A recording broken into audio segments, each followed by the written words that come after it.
Welcome to the 454th episode of the Random Podcast from Heck. My name is Tony. This is the podcast about random things in the world of entertainment, which includes movies, TV shows, and comic books. Big shout out to Andrew Loken. He is a big supporter of the show. You can be a supporter by going to patreon.com/gmanfromheck. Any amount you can commit to will be awesome. If you commit at the Rick Jones tier or higher, you get access to the secret podcast from Heck, which is an additional 30-ish minutes of extra podcast entertainment every single week. I've been doing a bunch of look-backs, DC Comics Silver Age books, weird, wacky, goofy covers, just so bizarre, weird stories, but they're entertaining. I think this week, well, I might do another Off My Mind. We'll see. But if you can't commit to a monthly commitment, you can also help out by going to coffee.com/gmanfromheck. You can buy me a virtual cup of coffee or four. That's ko-fi.com/gmanfromheck. All right, what do we have this week? So let me just say, Jesus. Oh my goodness, this week has been crazy. This is another moment. We'll see how this is going to go. This is another late in the week recording, late night recording, getting dozy when I'm trying to finish reading comics, like reading up until now. Yeah, so it was a busy week, and I also did like some tutoring. I had meetings, and there's something else happened. I don't know. So it's my normal schedule was inhibited, I guess you could say. So with that, what do we have? We're gonna have a full show because I ramble, right? Movie feature, Mortal Kombat II, and I'm gonna say right now, I enjoyed it.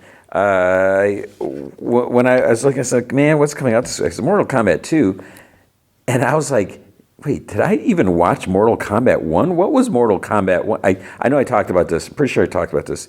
I was like, what's Mortal Kombat 1? And then I looked, I was like, oh yeah, I remember Mortal Kombat 1. And then I was like, yeah, I think it was like, now I don't remember. It might have been like episode 119 or something. It was a while ago, it feels like. So we got Mortal Kombat 2. There's a lot to say about that, and I was entertained. Not perfect, but it was very entertaining. So there's a lot to say. For Star Wars Maul, Shadow Lord, we're gonna do another just single episode because of the time thing for one. Also, just to drag it out a little bit, because next week there's not really a lot of shows. I think there is something I just saw that's like, oh wait, we got one thing more coming temporarily. Talk about that at the end. So yeah, we'll have one episode of of Maul. That show is out. It is done. The final 2 episodes aired this week. So I'm going to talk about episode 8, and then there's still 9 and 10. So I don't know if next week I'll do 9 and 10, or next week I'll just do 9 and whatever. We'll see. Well, yeah. We got the season finale of Daredevil Born Again. Holy crap. That's all I'll say right now about that. We got the season finale of Monarch, Legacy of Monsters. And for a while, I was like, is this going to be the final episode ever? Because they're like wrapping things up. And then it's like, oh, no, guess not. There's definitely more happening. And then we got comics and news. I feel like there's something else I was going to say, but let's just get to it because it is so late right now. Some news, exciting news for me. I think this is exciting. Matthew Lillard. I adore Matthew Lillard. He's such a wonderful person. I think we did interviews. Yeah, we did interviews at Comic-Con one time when it was Kiss meets Scooby-Doo. So Matt did that interview. But then I got to talk to him for that Versus game. What was it called? Was it just Versus? So where he was doing Shaggy, and yeah, he was just so pleasant to talk to. He seems like such a nice guy, and he was just in Daredevil, which is great. He was in my favorite movie of last year, Life of Chuck, and now it appears that he is going to be in Man of Tomorrow. He's going to be in the next Superman movie, so, in an undisclosed role. So hopefully it's something good and not just a little teeny tiny role, but yeah, we'll have to see about that. There's people talking about like maybe he's going to play an older version of Shaggy since James Gunn wrote like the live action Scooby-Doo movies. And since there's been like Scooby-Doo and DC Comics crossovers, and since Warner Brother owns Hanna-Barbera, whatever, all that stuff, and yeah, I don't think that's going to happen. Harry Potter. Let's talk about this. This is unfortunate. This is really sad that this is happening. Apparently, they're having to microchip a bunch of stuff like props, like spell books. They're having to put stuff in there because people are stealing them. That is ridiculous.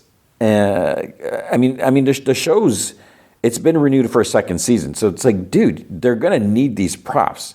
They're not just going to like throw everything away and just make all new stuff. You know, reuse what they can.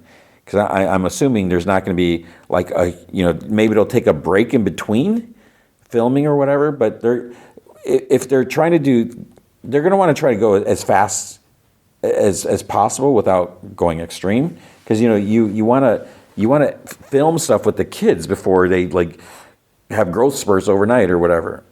They're like, if they're I don't know if they're scouring eBay looking for stuff, and they're like, I guess they said that if they find out who stole something, they will be fired and like escorted off the Warner Brothers lot. You will be like done. So that I keep saying it's like, why would anyone risk something like that? It's the same thing that goes with leaking information, where all these scoopers get this stuff, and I just don't understand. If you're stealing props, there's an opportunity where you could sell it for money. But then how do you verify that it's actual, that it's real, without exposing yourself? Oh, here's a spell book from Harry Potter. It's like someone made it on. I'm sure you can go on Etsy and find like amazing replica spell books or whatever. So I don't know how you do that, but I mean, at least with that, there's the potential for some sort of financial gain. I don't even know how much without being able to prove it. But if you're like leaking information, I mean, unless someone's paying you, you're risking your job. I don't understand that, but that's just, it's crazy. And it's like, I would see this more like, I'm trying to think, like, what's a long-running show? I'm totally blank. Maybe like something like Stranger Things. I could see like, okay, the show's ending. It's been 5 seasons. So it's like, let's, I'm going to take this, I'm going to take it, and I'm going to sell this, whatever, because all these people, it's like Harry Potter isn't aired, but I guess there's such a following and there's anticipation. I don't know. That's just, it's ridiculous. Edge of Tomorrow 2. So Tom Cruise movie.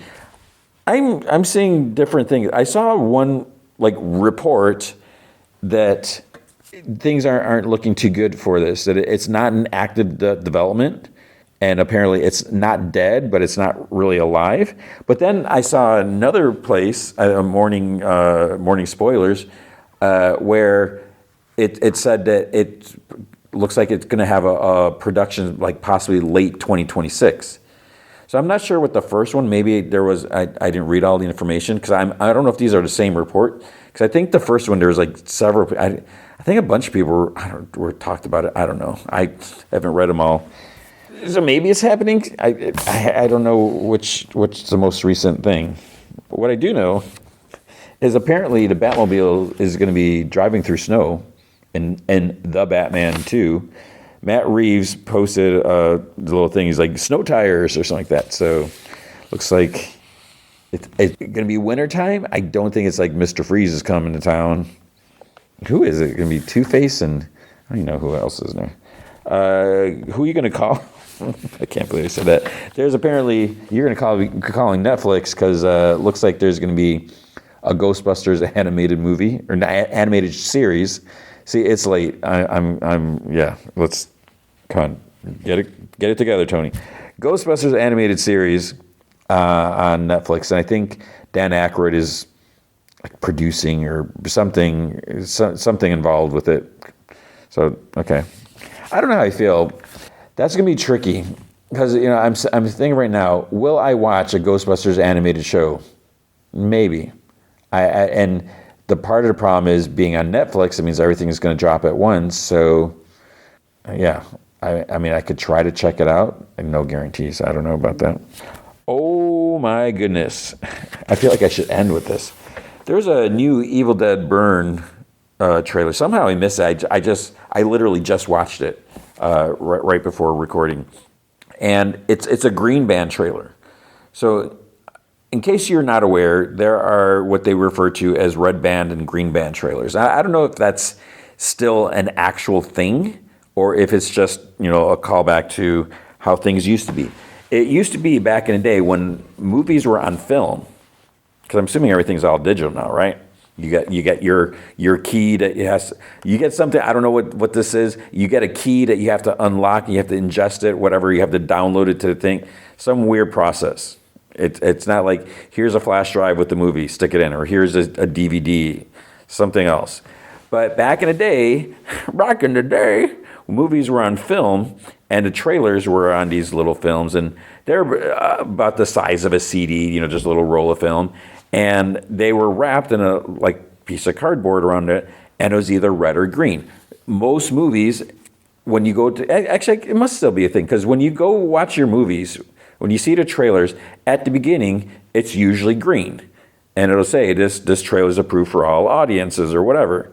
And then you watch it. So you see it on the actual trailer on the screen, and you would see it on the roll of film. Then there's a red band. So the red bands were wrapped in a red piece of cardboard, and when you watch those movies, whatever, if you're in a theater, it will be red, saying this movie is for restricted audiences only.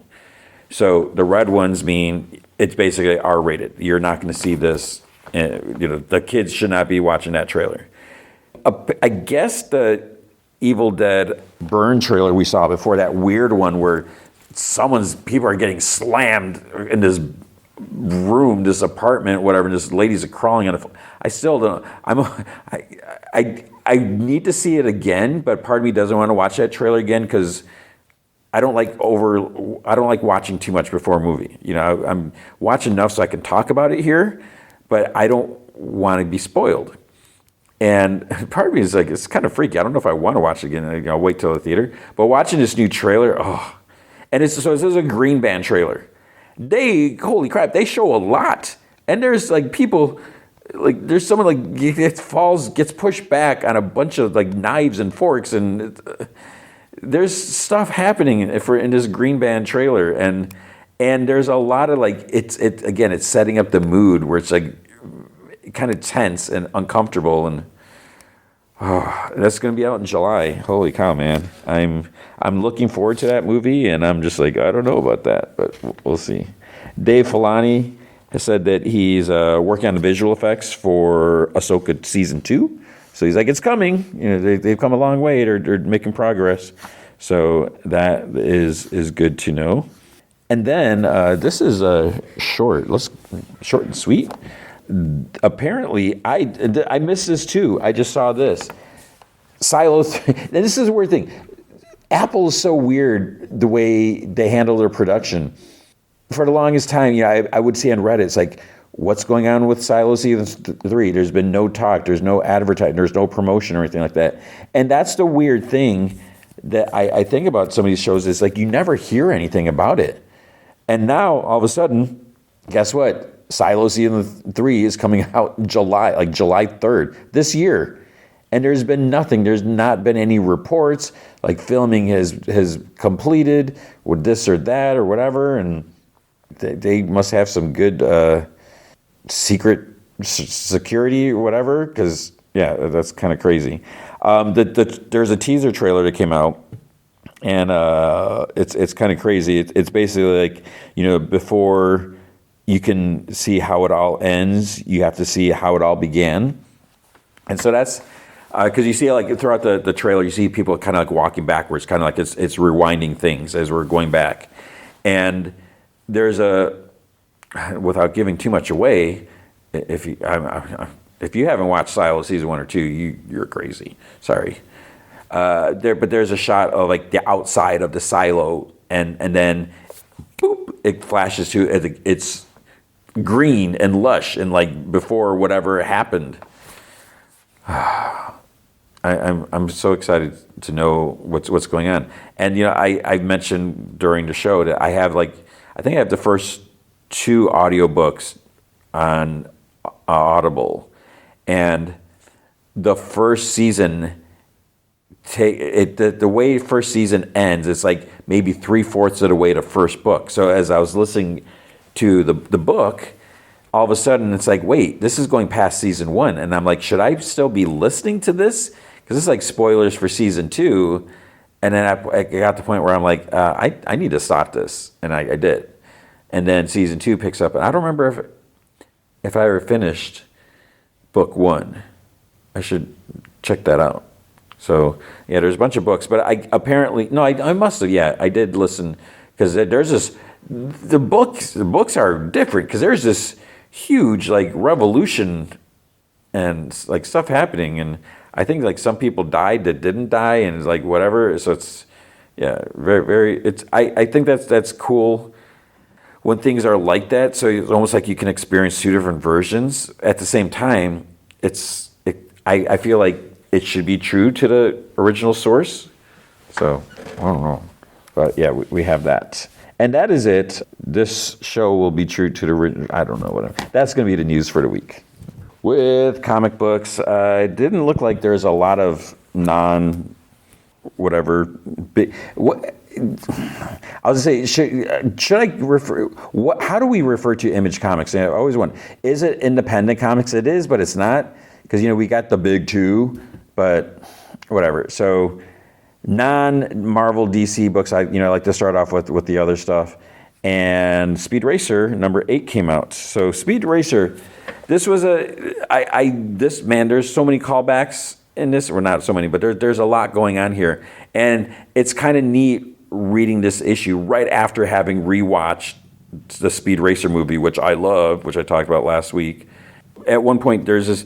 Some things are a little different, which I can appreciate. So David Pepose is writing, and like Trixie is it's almost like a different version, because in the original anime, and I started rewatching it last weekend.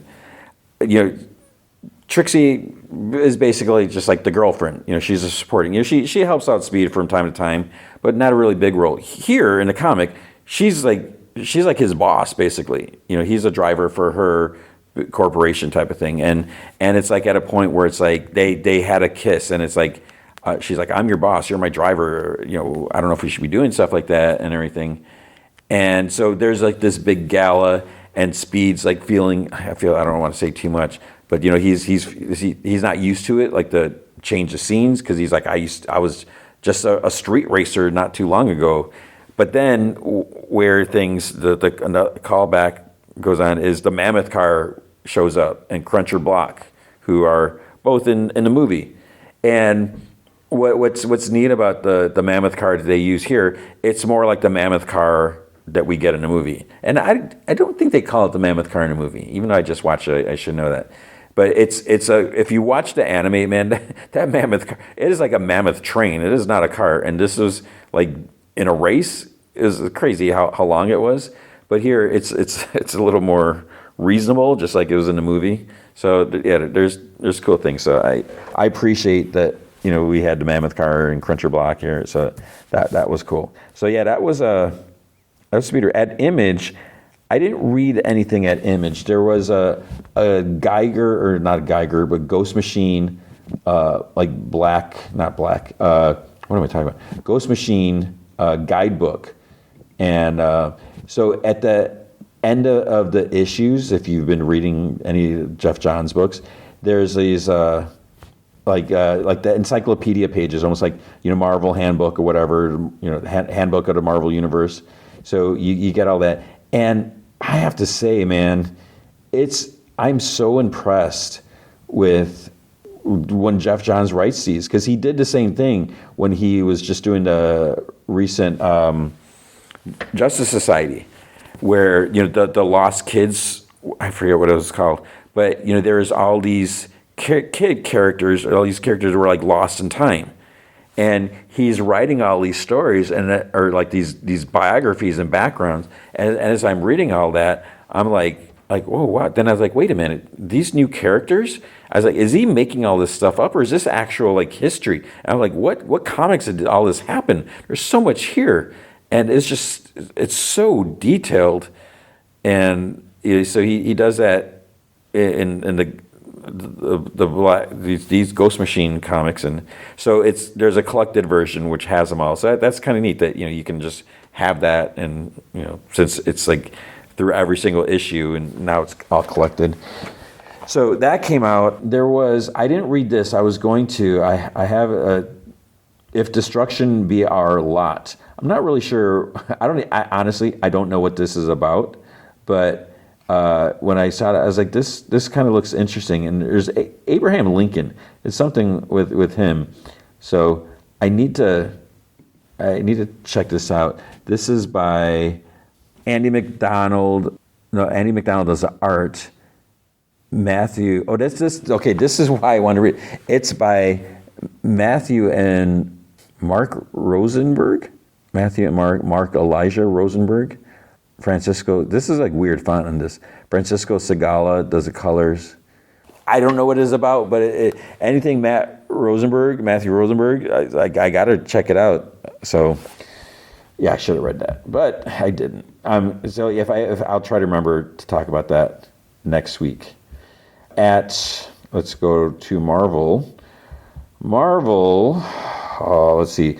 Yeah, it's been one of those weeks. So Alien King Killer 2, didn't read that. I'm really curious if I had more time and if I could remember. I'm always curious like this and like the Predator one to see like what these stories are about. My thing is I always struggle with like the Alien comics because it's like it feels like there's not a lot to make it interesting or compelling enough to me. It seems like that's something I struggle with is staying interested in it. So I'm curious to see what's happening here. We had all new Spider-Gwen, Ghost Spider. So Gwen has been dealing with some things, and she's been having these like dark thoughts or dark visions or whatever, and it's almost like she's for some reason like haunted by like Green Goblin. She's talked to Norman Osborn, and then she's like becoming the Green Goblin. It's like, wait, what is happening here? And turning dark, and yeah. So this was an interesting issue. The problem, it looks like this is the last issue. It's like if I swore in this podcast, I would be swearing right now. I guarantee I swore after I read it. I'm so tired. I get why they do it, but I'm so tired of these comics having their little runs and then they end. And then maybe we'll get a break and then something else will come up. To me, it just makes it feel so disjointed.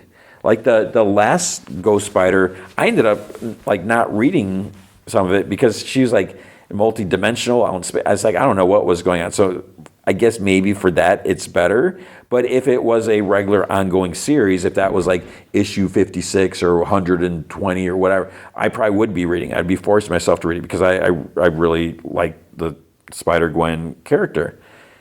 And this series, while there's some things I like, some things I didn't like, but it felt like it was going in a good direction. We're establishing things, and now that Gwen is on 616, and so I was like really getting excited and seeing what they're doing, and then now it ends, and and sometimes they end it like, don't even get me started on Moon Knight. But it's like a lot of times, like with Moon Knight, they'll relaunch it. They'll do a new volume, new series, new title, whatever. But it's like Jed McKay is like still writing Moon Knight. So I don't know. I have no idea what's happening because I avoid the solicits, and I know I probably shouldn't. But I feel like I could be wrong. I feel like Stephanie Phillips has been writing Spider-Gwen. I don't know if she wrote the last volume. Maybe not. Maybe.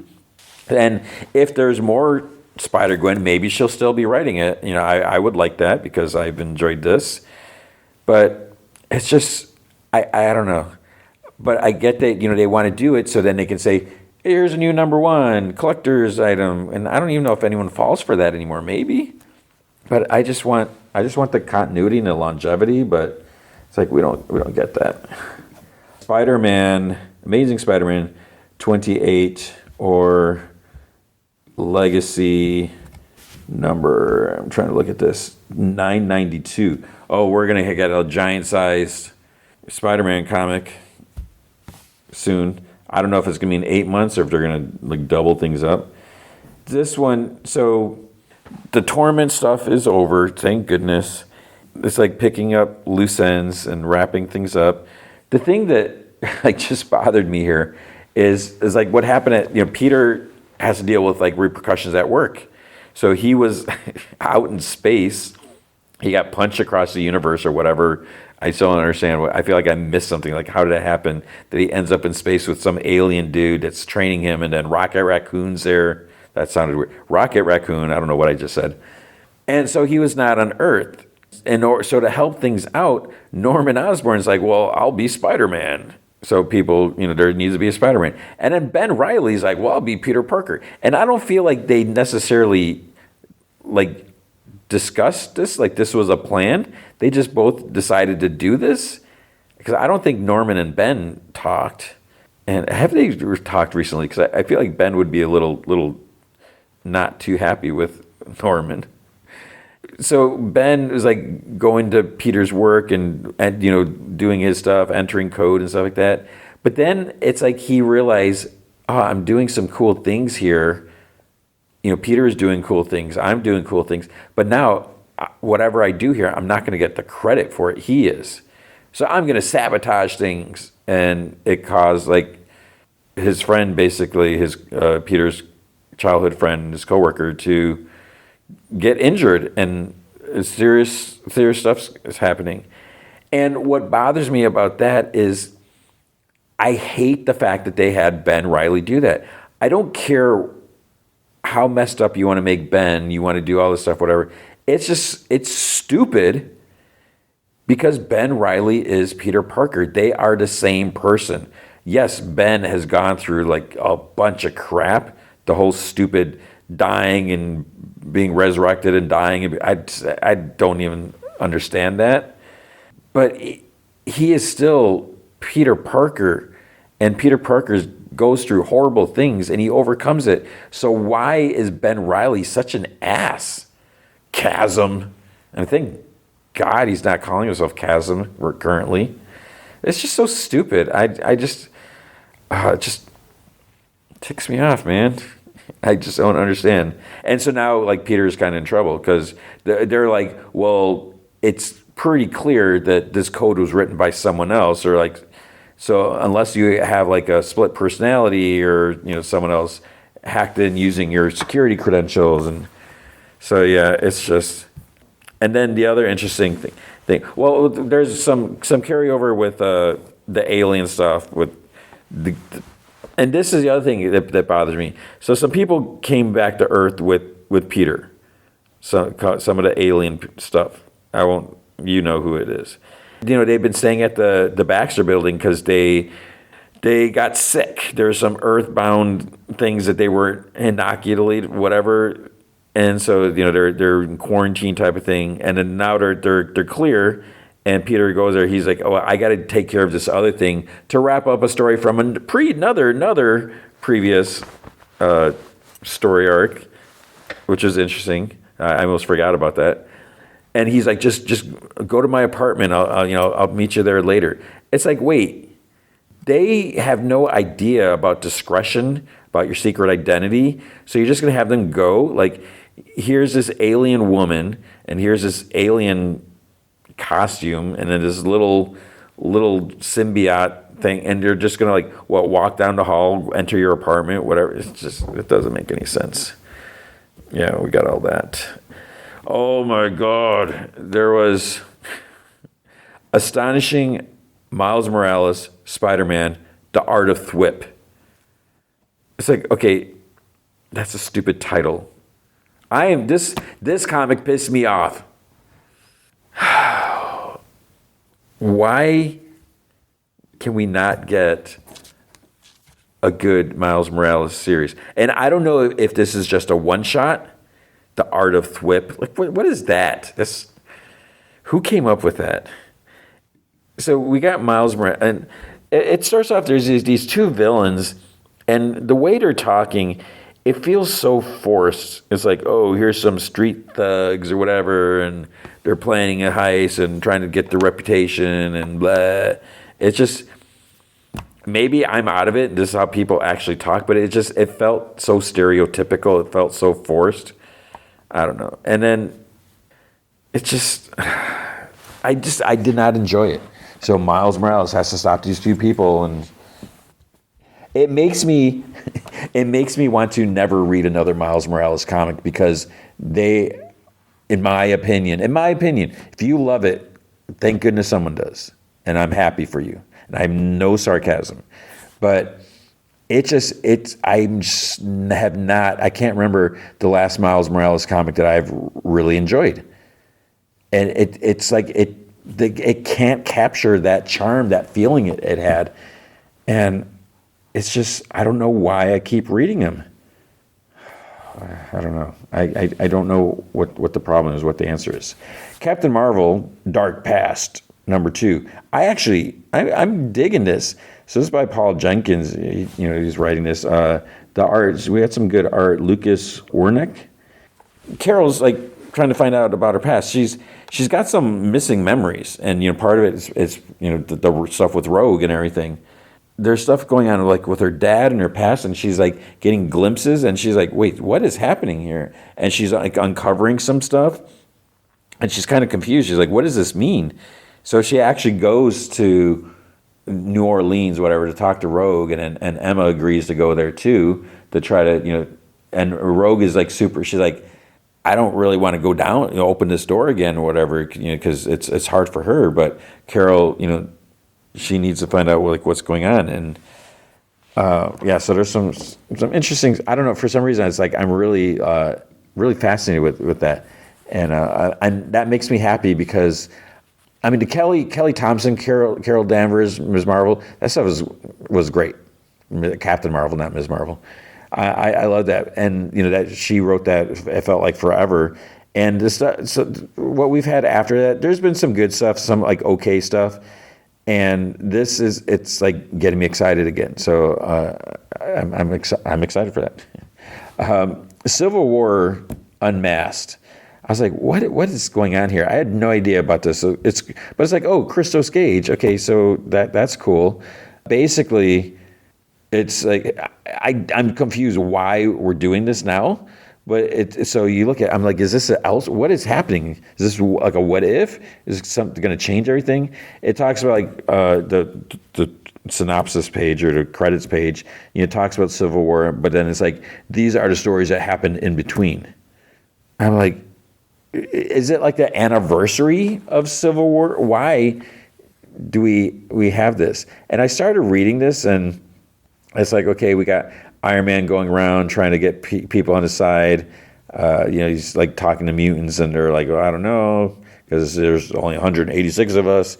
And then Bishop talks to him. He's like, you have to make sure this happens.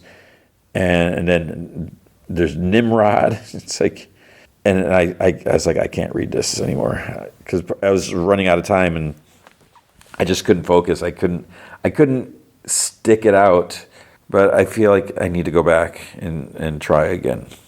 Cyclops #4. This is another one. I've been enjoying this for the most part.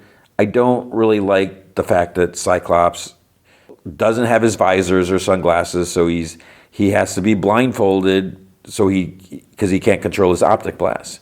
But it's just, what I don't understand is like, if someone's there's that girl there, and why isn't she like, hey, there's someone in front of you, open your eyes?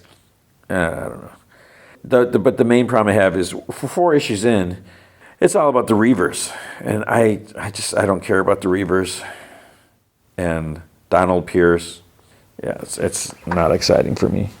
And I just feel like this whole thing is like, okay, let's have Cyclops without his visor, because if he had his visor, then he would be kicking butt. Because, he's got the hand-to-hand skills. He's can do all the stuff with his optic blast. So basically, it's like, what do they call it? Nerf? They're nerfing him. I think that's the phrase. They're knocking him down so he can't just easily, win the day. And I get that would make it more compelling. It's more of a challenge. Like, how is he going to get through this? And we can see, wow, Cyclops is amazing. He's doing all this without his optic blast, without his mutant powers. But I don't care about that. Okay, then there's Daredevil #2. So this is by Stephanie Phillips. So I'm digging this. In the first issue, basically, someone attacked Daredevil. Someone attacked Daredevil in Matt Murdock's apartment, and he didn't sense them. So he's kind of freaking out because they're like, Matt Murdock is going to die. And he's like, it wasn't Daredevil, it's Matt Murdock. So he's kind of freaking out. Like, what does this mean? And the fact that they were able to throw him out the window, he landed on a car or something like that. And he basically got his butt kicked. And so what does this mean? What is he supposed to do? And, he's got his gig as a adjunct professor at which is like, wait, what? And yeah, so it's an interesting new direction. So we'll see. Fantastic Four #10. We're still with Invincible Woman, Part 5, and this has been rough because this Invincible Woman, man, she does not mess around. So it's hard to see because Susan Storm's such a great character. And then you got this evil version of her. It's totally twisted and unfeeling. And she's so powerful. And that says a lot. And Sue could be like that too, but she hasn't tapped into that full potential. And part of it is because she's not going to go full on extreme because she's got morals in that. So yeah, I'm enjoying that. We had Godzilla Infinity War #4. I'm so curious about that, but yeah, I don't have time. Jubilee Deadly Reunion. I was like, I looked at this cover. No, the cover. How do you describe this art? It's not that I shouldn't even say bijou. It's a kind of weird, whatever. And I'm like, okay, what is this going to be? A Jubilee comic? What could this possibly be about? It turns out I didn't read the whole thing. I started because I'm curious. I was I like Jubilee. It's not my favorite character of all time or anything like that, but I'm curious, so it was enough for me to start reading this. And it turns out, there's someone coming and she's like, wait, that name, what is it? No one calls me by that name. It's Jubilee's cousin. So this dude comes up. He's like, your aunt something, my mom is missing. So he needs her help. I was like, okay, that's kind of interesting because, did Jubilee have parents or was it foster parents? I don't remember because, she was living in the mall because I think, wasn't her parents or her dad disowned her because she was a mutant? I don't remember. Maybe it was foster. I don't know. But it's kind of interesting. It's a family member. Okay, what's going to happen here? But I didn't read it. And then we got Moon Knight #4. So Moon Knight is done with, he was gone for over 2 weeks. He was in prison and brainwashed and all this stuff. So that was cool. That was interesting. Now he's back, and then he finds out all his friends, loved ones are gone. It's Tigra, Soldier. I'm drawing a blank now. Reese. Where'd they go? 8-Ball. I think him too. So he's find out, and as soon as he finds out what's going on, he's injured. He's still got blood on his costume, and he's wanting to go, but he's talking to that psychiatrist, Doctor what's her name, and so he starts going out to try to get find out what's going on. Big issue I had here is there's so many panels where it's he's walking. There's one part he's going down these certain stairs. It's kind of spiral stairs, and his cloak is so insanely long. When he's going down the stairs, it's kind of wrapped around, going down the spiral. He's walking outside, and it's just flow. It's filling up the entire street. like both directions. Like if this was like a 4-lane road, 2-lane, whatever each way, and his cloak is just, it looks cool visually, but it's like, oh my gosh, that is so not practical. So it's just, it's whatever. But it's Moon Knight. Storm, Earth's mightiest mutant, number 4. I have no idea what's going on. So Storm is a girl. I think is that her daughter? Didn't she have a kid? Where did this kid come from? I still don't know. And now I can't tell how old this kid is. If she had a kid, that kid should still be an infant. It should not be like a toddler. You cannot age newborns like this. You can't do real time. Star Wars Rogue One, Cassian Andor. I was like, oh, cool. After watching Andor season 2, I was like, man, I'm Team Cassian Andor. I hated him in Rogue One. It's like, this guy's such a jerk. But now we, see what's what. So I was like, cool, this comic. So I started looking at it. I'm like, is this just repeat? I'm sure there's more to it. I stopped because of time. But I was like, we're just seeing stuff that we've already seen. And, there's not much else they can do. But, yeah, so I got to go back and read that. Then there was Wade Wilson, Deadpool, number 4. I didn't even attempt to read this. I have no idea what this is about. I feel like I need a Deadpool break. It's just, I'm just so tired. It's the same thing over and over again. So I don't know. And I like Deadpool. I know some people are so tired of him, but then we have X-Men. This is just X-Men, right? X-Men number 29. So this is Jed McKay. There's a couple things happening here. So like they're trying to figure out who is this Danger Room jerks that are causing all the problems for the X-Men, and then Quentin and what's her name? Anyways, because Glob was shot in town, so they want answers. They want to know who did it. And Quentin is like, he is so over the crossing the line, and he's just like yelling, and people are like freaking out. And then like the deputy comes out because the sheriff is still, I guess, missing, and he's trying to like talk to him, and he's like, well, whatever, we will help you with the investigation. And they're like, we don't want an investigation. We're here for justice. And Quentin's like yelling. He's like, who's going to step out forward?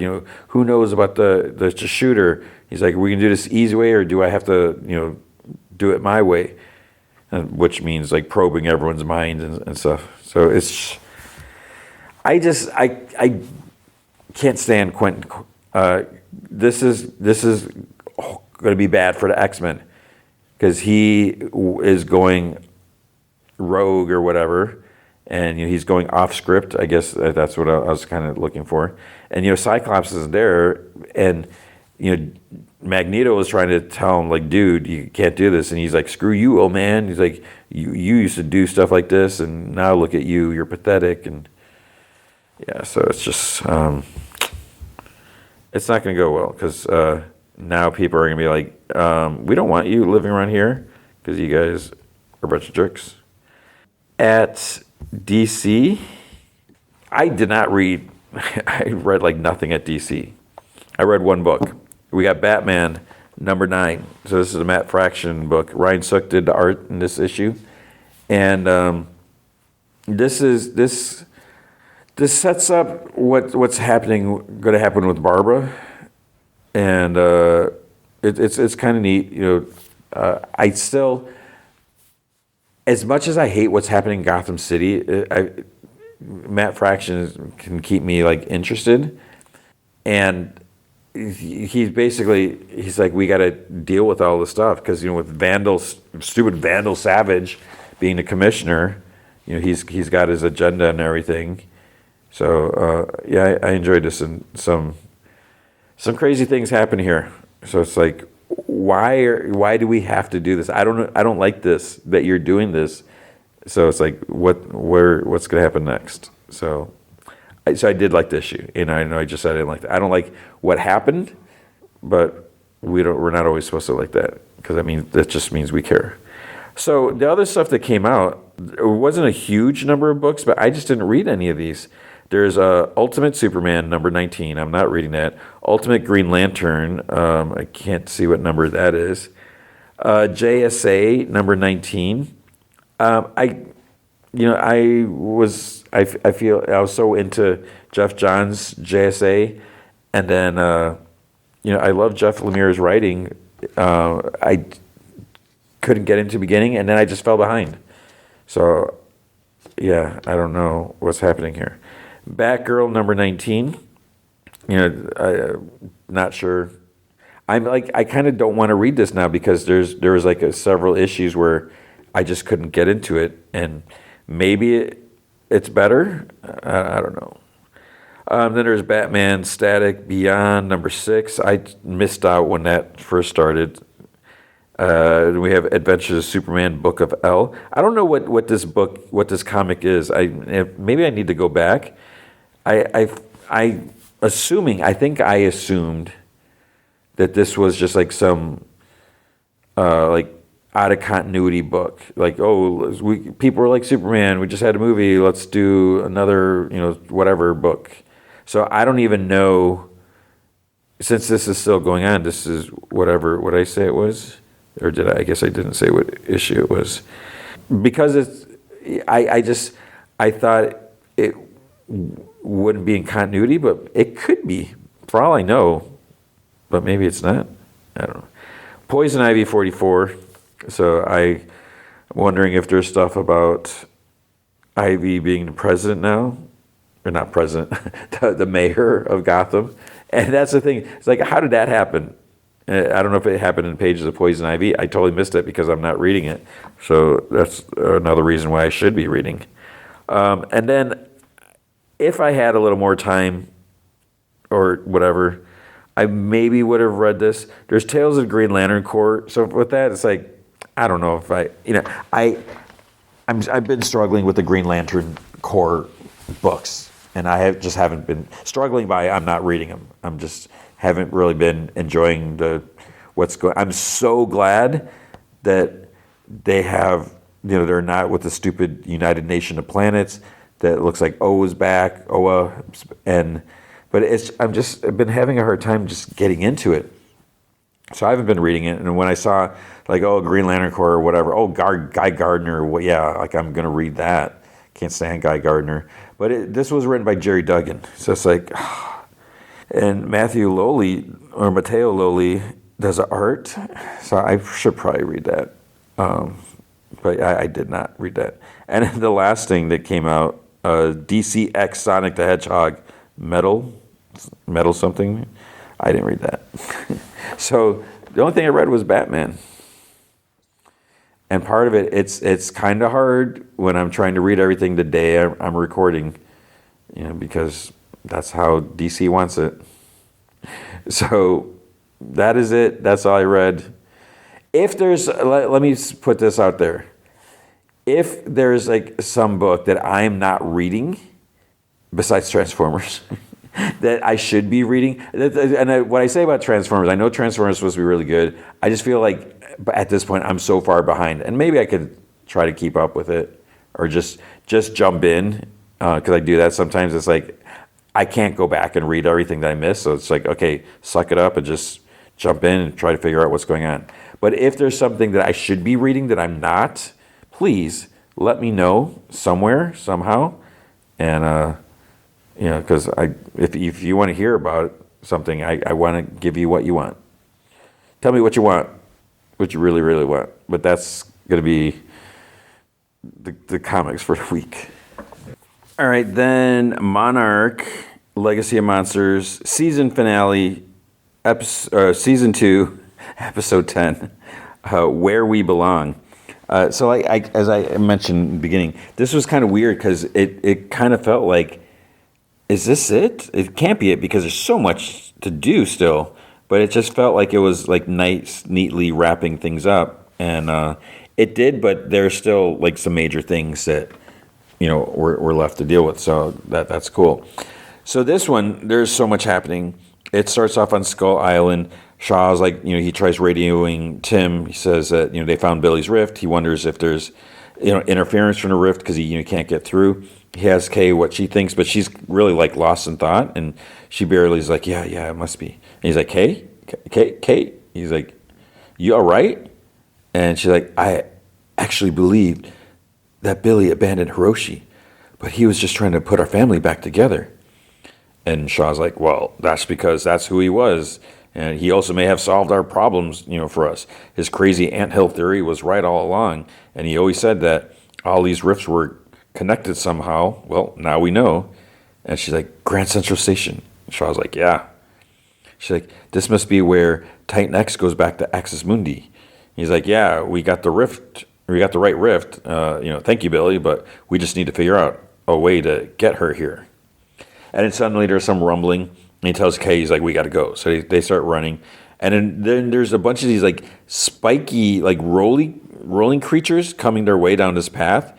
They find this like abandoned, like old helicopter, and they like duck inside. It gets banged up a little. These things are like smash into it, whatever, as they pass. And Shaw and Kai exit. Kay, am I still doing that? Shaw and Kay exit, and he's like, just when you think it can't get any weirder, and he's like, look out. Another one thing comes out, and Shaw like shoves Kay like out of the way, and they get up, and she's like, "Did you see that? They weren't even interested in us, because like one kind of like looked, and it just kept going, because it looked Kay like right in when she was in the helicopter, and she's like, it's like we weren't even here. He's like, no, they're running away from something. He's like, let's go.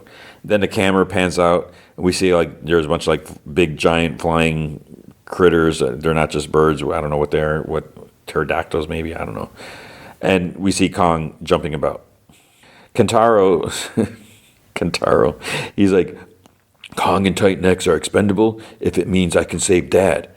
And he pulls out a radio because he's talking to Kate because he found her. And so he takes out his radio. I found her. She's in a containment vault. So it's like, okay, you jerk. You just ratted out your sister. And she's like, what do you mean you can save him? Is that what Isabel promised you? That if you helped her get to Axis Mundi, you can magically go back in time and stop Dad from getting killed? And he's like, it wasn't her idea. And Kate's like, she's using you. She just wants to go there and make profit. And he's like, that isn't true. And she's like, that's all Apex wants. He's like, this is about what I want. He's like, and if it meant saving Dad, I thought you'd be interested too. And then some backup goons arrive. She's like, I wish Dad were still alive too, that I'd done something different. But you can't change the past. The two goons grab her arms and drag her off roughly. She's like, let me go. Whatever. They just take her away. Isabel's computer dude, he looks at like the readout on Titan X. He's looking at the levels and everything. He says, levels are holding steady.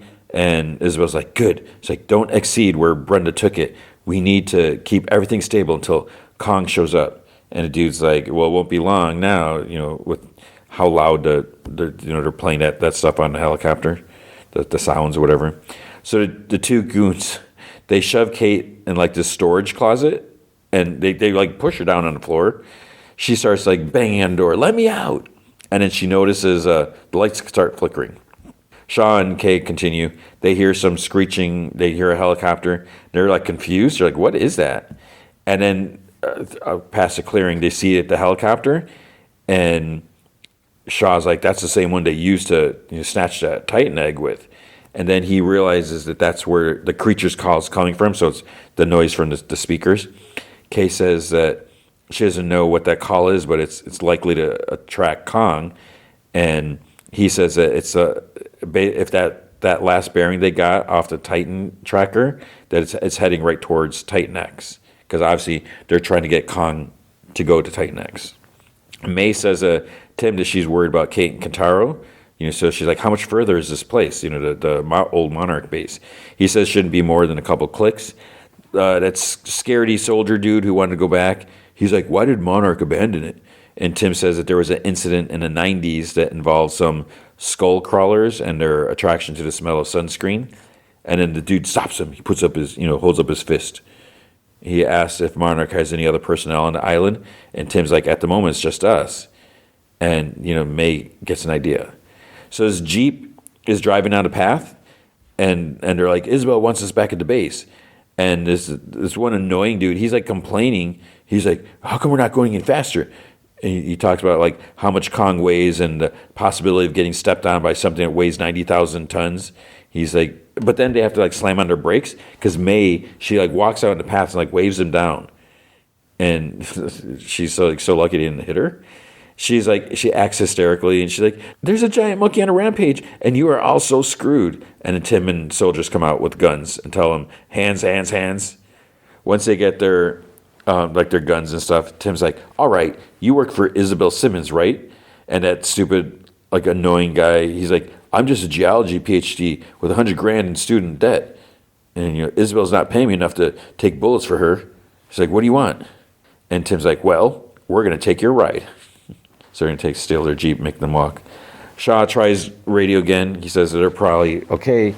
They're young and tough and smart most of the time. And he's like, "Tell you one thing, there's a lot of you and Kate. You two, known each other for 2 weeks." He's like, "I look up and, you want to charge down the beach toward a Titan. You're like 2 peas in a pod." He's like, "I know you're not suicidal, so I have to ask, did I miss something important?" And she's like, "Well, after he left Suzuki Sensei's place, Kate connected with Titan X." And he's like, "Here we go." He's like, "Connected?" And she's like, "Mm-hmm. Titan X emits an ultra-long wavelength vocalization, and water acts as a conductor, like whales can communicate over vast distances." And he's like sonar?" And she's like, "Right." And she's like, "Kate can hear it. She's sensitive to it in a way that you and I aren't. And I don't know how or why, but I was able to make a recording using Dr. Suzuki's equipment of what it actually sounds like to Kate." He's like, "You recorded it?" She's like, "Yes." He's like, "You have this recording?" She's like, "Yes, it's incredible, Lee." It's like, that's the first indication that the Titans have a language that they can communicate. She's like, "Imagine what that can mean." He's like, "Yeah, I'm literally trying to." And Kate pauses. She's like, "Wait, what did I miss?" He's like, "What do you mean?" She's like, "Well, how did you get that tracker in Titan X?"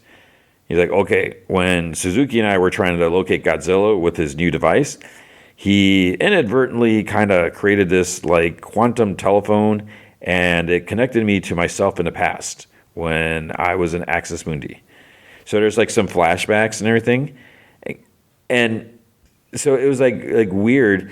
So I don't know, I guess he told her the flashbacks and they just cut it for our sake so we didn't have to hear it all over. Because she's like, "So you were there at the same time?" And she's like near tears. So he must have explained everything, how he wanted to save her, but then he didn't. She's like, "And you knew? You saw me?" And he like gives a little nod. She's like, "I was waiting for you. Why didn't you come to me? Why? We could have found a way out together." He's like, "Okay, the only way I knew for sure that you'd survive and get back safely was if I just let things happen the way they already had." She's like, "That wasn't your choice. It was my choice to make. It was my life. It was my future. And you decided it for me." He's like, "Well, what would you have done?" And she doesn't have an answer. She's like, "You had no right. You had no right. All of this time, you don't know what could have been. I could have been there for Hiroshi. I could have had years with him. He could still be alive." He's like, "That's a lot of couldas." And he just like, he turns and continues walking. So it's like, yes, she could have been there. But what if that meant Kate, or more likely Kentaro, might not be born? Because maybe if she was there, if he didn't feel abandoned, then maybe Hiroshi wouldn't have cheated on his wife with another woman and end up having another kid, and that means no Kentaro, or who knows? And maybe even no Kate. Who knows? Computer dude tells Isabel that the neuromuscular response is erratic. Titan is resisting it, and Isabel's like, "Well, I mean, we were expecting that. It wasn't happy about it last time either." And Kentaro's like, "It didn't have an egg to protect then." And she's like, "That's true." And she's like, "You all right?" He comes closer. He's like, "Is this really necessary?" There's like a ding. Computer guy says Kong's ETA is 6 minutes. And Kentaro's like, "There has to be some other way." And she's like, "Kentaro, if the animal outside is more important than your father, you need to tell me right now, okay? Because Kong is about to be here in 5 minutes and 26 seconds. He doesn't say anything. Of course he doesn't say anything.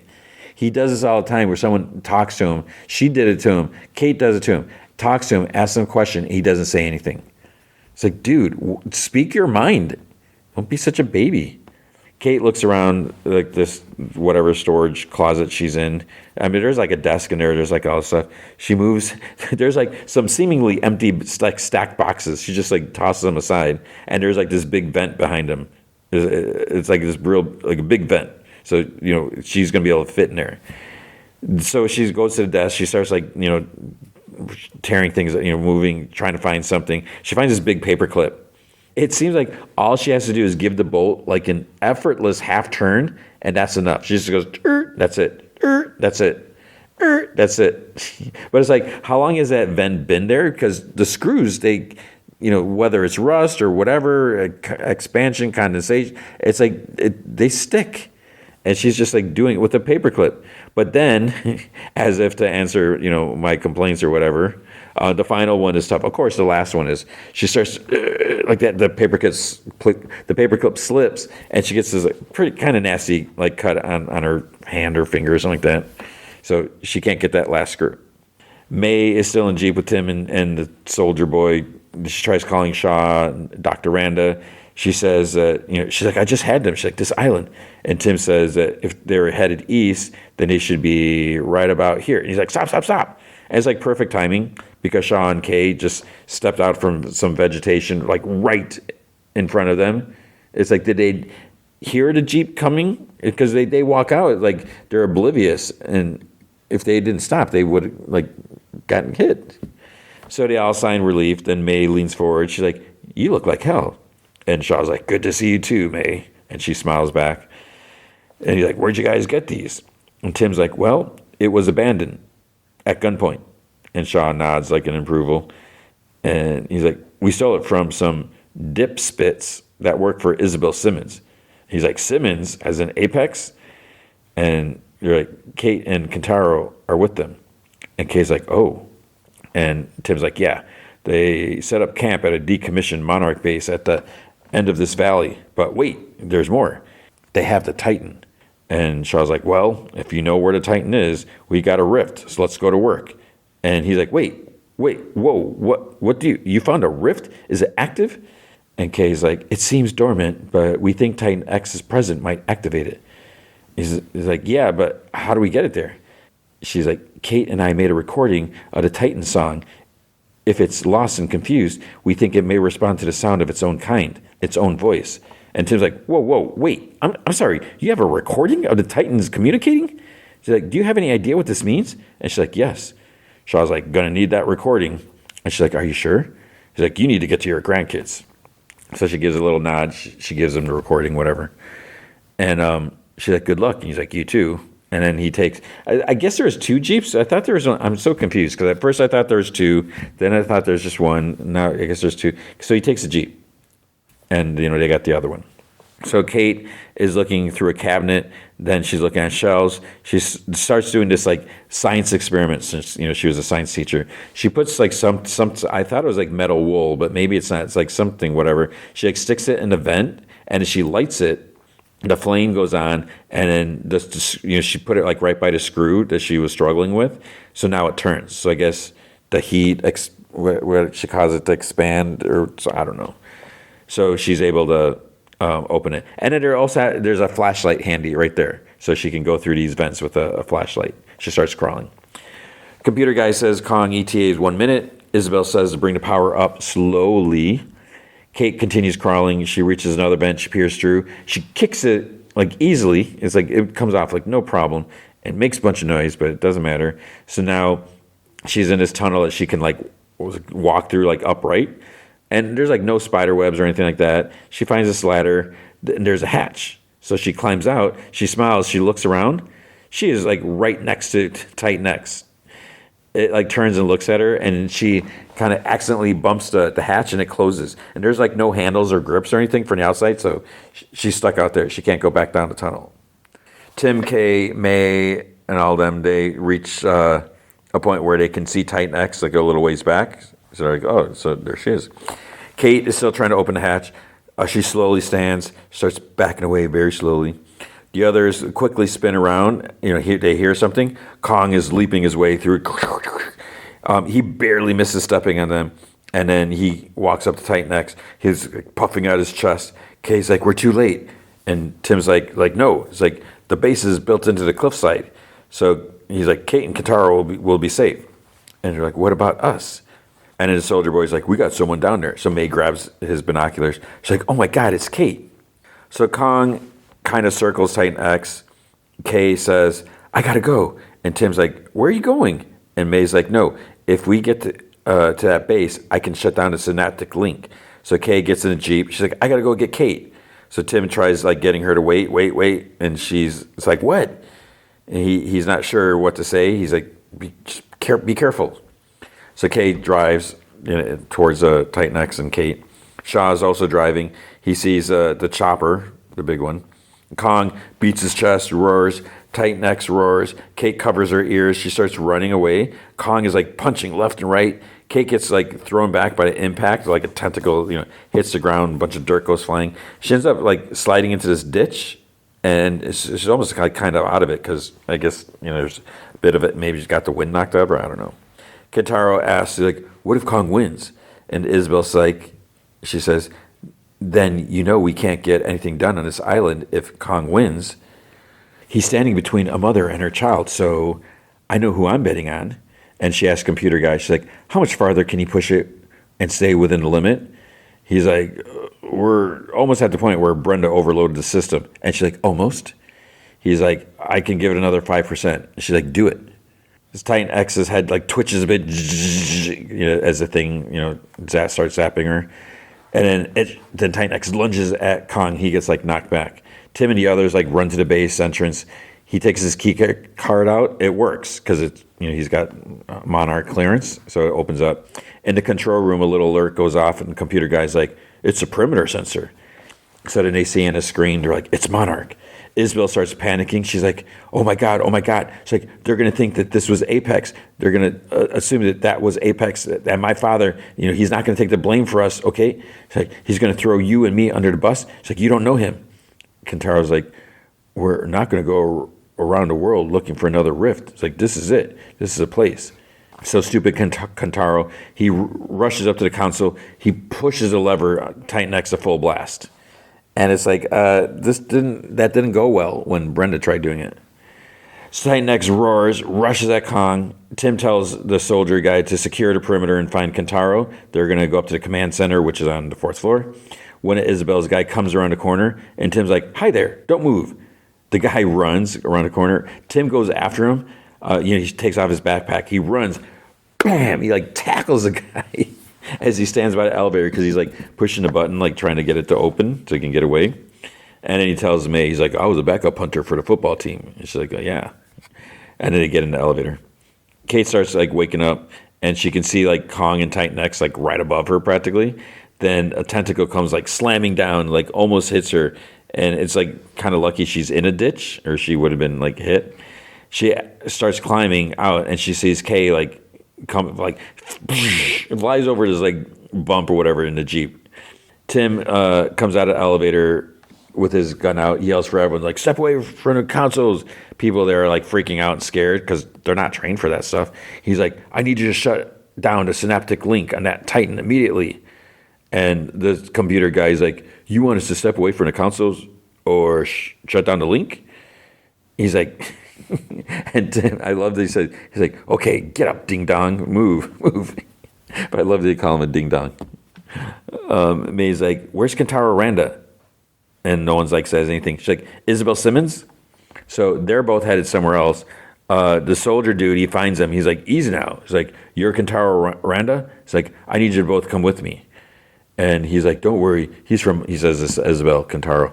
Kentaro's like, "Don't worry. He's from Monarch. He's here to help us." And Isabel's like, "I'm glad you're here. We thought you would never come." And I'm like, "Oh, brother."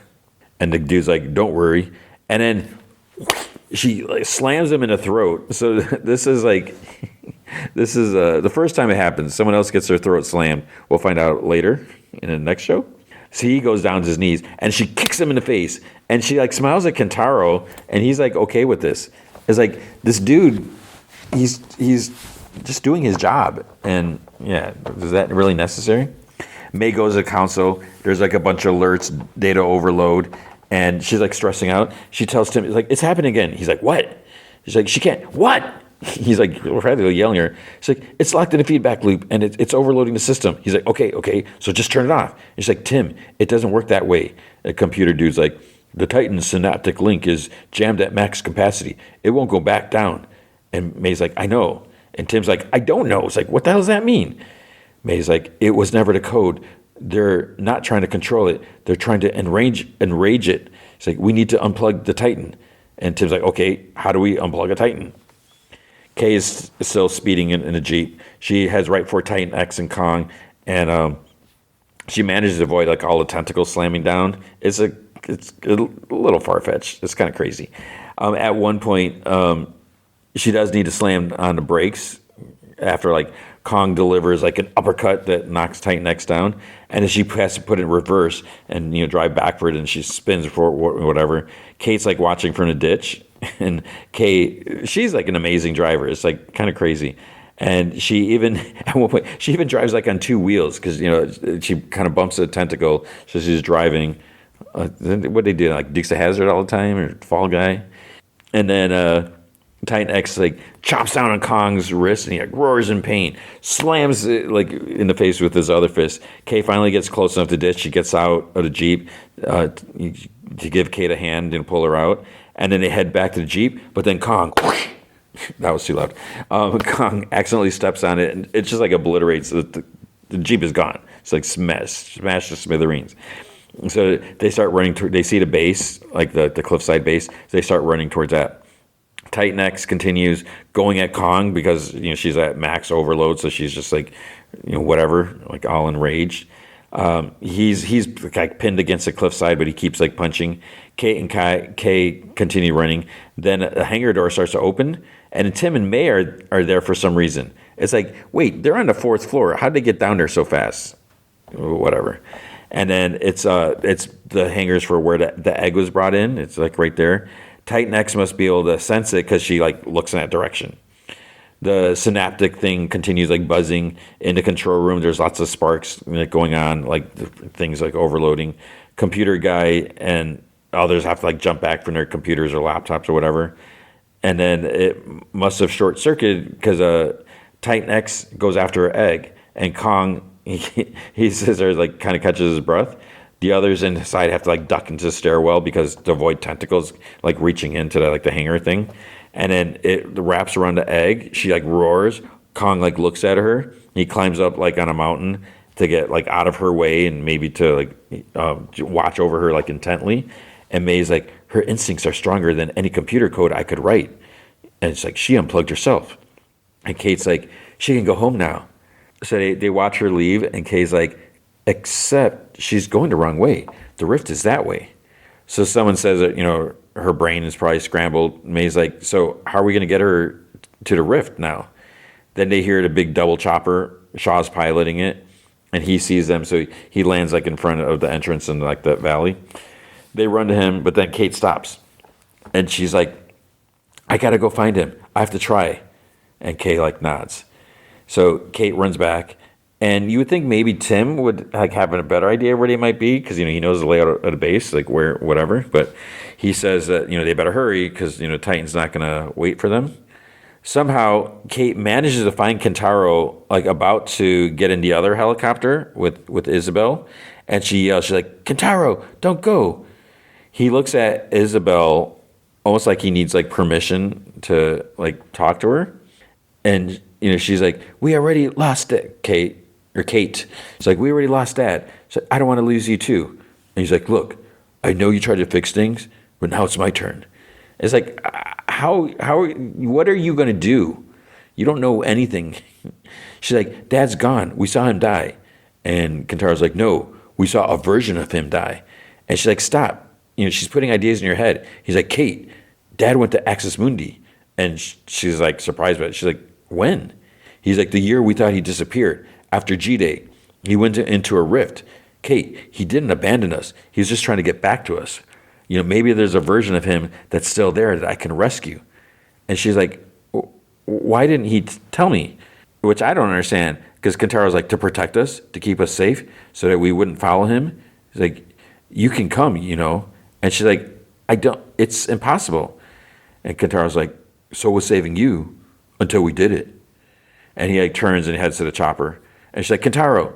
And he just like, she just looks at him. She doesn't say anything. And then he turns again. Stupid Isabel. She's been like standing there with like her arms crossed. And she almost has like a smug look on her face because he's going with her. She's like, she is such a child. I mean, I guess it's because of the way her dad, whatever, treats her. Doesn't care. So inside, Kentaro like looks at Kate, gives her another look, and then they take off. So I don't understand if he, he spent some time in Axis Mundi, and when he came out, a year had passed. So maybe he didn't spend that much time in there. But it's like, why wouldn't he ever mention that? Because what's to protect them? Because then they might be like, oh, I want to check it out. I don't know. Kate makes it to the double chopper, and they say that they need to go. May's like, where's Kentaro? And she's like, he's not coming. So Kate tells Shaw that he's not coming. So he's like, okay, everyone strap in. He's like, we got to get that Titan home. So they start coming up on it. They open there's like a back hatch, where you could drive a Jeep into the, so it's whatever. There's like a platform, the door thing, whatever you want to call it. They got to try to get in front of her, and they say that she's still moving away from the rift. May says she's not surprised that's where they jabbed her with a 50 megawatt cattle prod. So of course she's not going to want to go back there. Shaw says to play the tape. Kay says she's puts on. Says that she can't hear them, and Shaw's like, well, crank it up louder. Kate, and she's standing at the back. She's like, louder, and May's like, I'm cranking it to 11, and then she turns and looks at them. The Titan X looks at them, starts following them, and May's like, then she's like, we just blew an amp. So Kate's like, we need to get closer, and Tim's like, why? And Kate tells Kate that she's like, you can't control it, and Shaw says that that doesn't mean that she won't follow her. So he's moving in. Kate's like standing in the doorway, like the back of the chopper, and she's moving closer to the edge, and Kate like calls her name, and Kate's like, I'll be okay. But Kay makes sure it's like, she's got a strap like holding her on. She makes sure it's like tight and secure. And then Kate goes right to the very edge of the hatch door, and Titan X like looks at her, glows blue for a little bit, and she starts talking. She's like, I'm right here. And she's like, that's it, this way. Kate tells Lee to hold steady, take us to the rift. So they fly, they land by the rift, they all get out, and May's like, this is it? And Kay says that it needs a Titan to activate it, and Shaw says the K, he's like, well, we're about to see if Billy was right. And I think Tim's like, what's plan B? Run like hell? So as Titan X approaches, she like touches the water. She's like on the other side. And then it starts shimmering like in the water. So Kate moves closer to the edge. She like holds out her hand. Titan X is like glowing blue. She puts out a tentacle gently like up to Kate's hand, allowing Kate to touch it. And she kind of like tears up. It did seem kind of emotional. Don't ask me why, but I thought it was a little bit. And then it goes down into the rift. It's like turns and dives in. And then she turns and she looks at them. She walks up to Kay and Shaw, and he's like, welcome to the family business. So she smiles, hugs Kay, and Shaw looks at the shimmer. He moves closer, and Tim's like, what the hell is that? So it's like there's someone at the edge. It's young Lee. There's the old, younger version of Shaw. And they ask, like, what is it? Kay moves closer, and then they look at each other. So she like smiles, and then he's like starts talking. She's like, Lee, I can't hear you. What are you saying? What are you saying? I can't hear you. Then she turns to older Shaw. She's like, what are you saying? She's like, I can't. He's like, Kay, I'm saying goodbye. So he like turns back and nods, and then he turns the older Lee. She turns to older Lee, like takes his hand. She breathes. She goes back to Kate, like hugs her again. Both Lees are looking at each other. They like salute. They kind of smile, like, well, like what are you gonna do? And they like salute, and then the shimmer like disappears. Kong stands up on a cliff, like the sun setting. He beats his chest, and then 6 weeks later, there's like some like Monarch memorial or something like that, and there's like a bunch of little plaques on the wall. So Kate's looking at this marker, and Kay's like, kind of behind her. Kate's like, I don't know how he'd feel about this. Dad and Monarch didn't part in best terms. So Kay reads like the big thing in the middle. In honor of those who lived by our mission, discover and defend. And then she says, I think Hiroshi would accept that as a truthful epitaph. So she takes like Kate in her arms. And then that Radis guy, whatever his name is, he's like, hey, Dr. Randa. She's like, you see this one there, top right? That one's yours. It's like, you were the first. I was going to have it taken down and given to you, but the powers that be thought that you returning from the dead, as it were, that might raise too many questions. It's like, I want to show you something. So they go off, exit an elevator. He's like, can you imagine what would happen if the world found out about you? Everyone would be rushing to Axis Mundi, a time machine, fountain of youth. And Kate's like, we're not the only ones who know about Axis Mundi. So the dude's like, yeah, and we've been trying to find Colonel Shaw, but he's gone dark. And Kate's like, well, can you blame him? You locked him away for years. Kate's like, I wasn't talking about Shaw. I was talking about my brother and Isabel Simmons and their insane plan to rescue my dead father. And the guy's like, yeah, I assume that's why you asked to speak to me, or rather demanded to speak to me today. So they've been like walking down this long hall. They both kind of look back, and Kate's like, you're not going to stick us in asset management, are you? He looks at them. He just opens a office door. So you can hear there's some people inside. It's Tim and May. They're moving this big like table desk or whatever. They're kind of bickering. And then May's like, hi. It's like, you found us. And Kay's like, what exactly have we found? And Tim's like, Monarch 2.0 or 2.0. It's like more flexible, more nimble. And May's like, more plausibly deniable, like that. And then Tim's like, that, back to the basics, science, discovery, like the founders intended. And Kate's like, she says, the dude, is this your way of throwing us a bone? You just want to bury us out of sight in the basement? He's like, no, not at all. He pulls out ID badges from his pocket. He gives one to Kate. He's like, Miss Randa, for you? And he's like, Doctor, that's for you? He's like, I would like for you to run the basement. He's like, I'm sure you know your teammates here. They're like, hi. And then, Kate kind of laughs.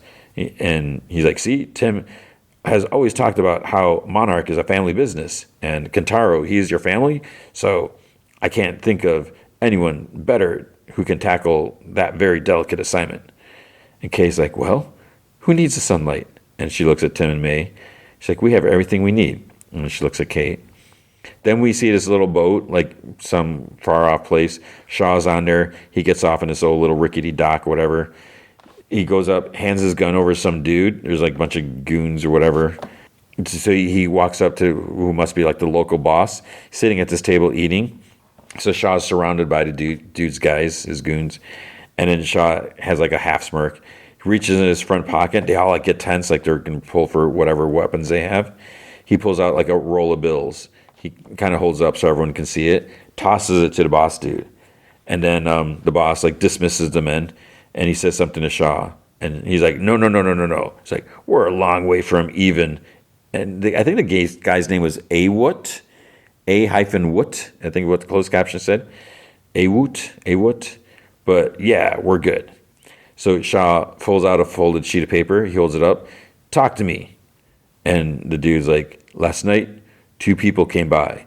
A young Japanese man, American woman. They were asking about that. And Shaw's like, yeah, well, I seriously hope you sent them on their way. And he's like, that's my business. And Shaw's like, you know me, I never want to get into your business unless I really, really have to. So he's like, all right. They believe that is the key to opening a door to everything that they want. And they're willing to risk burning the world down to get to it. Trying to play God.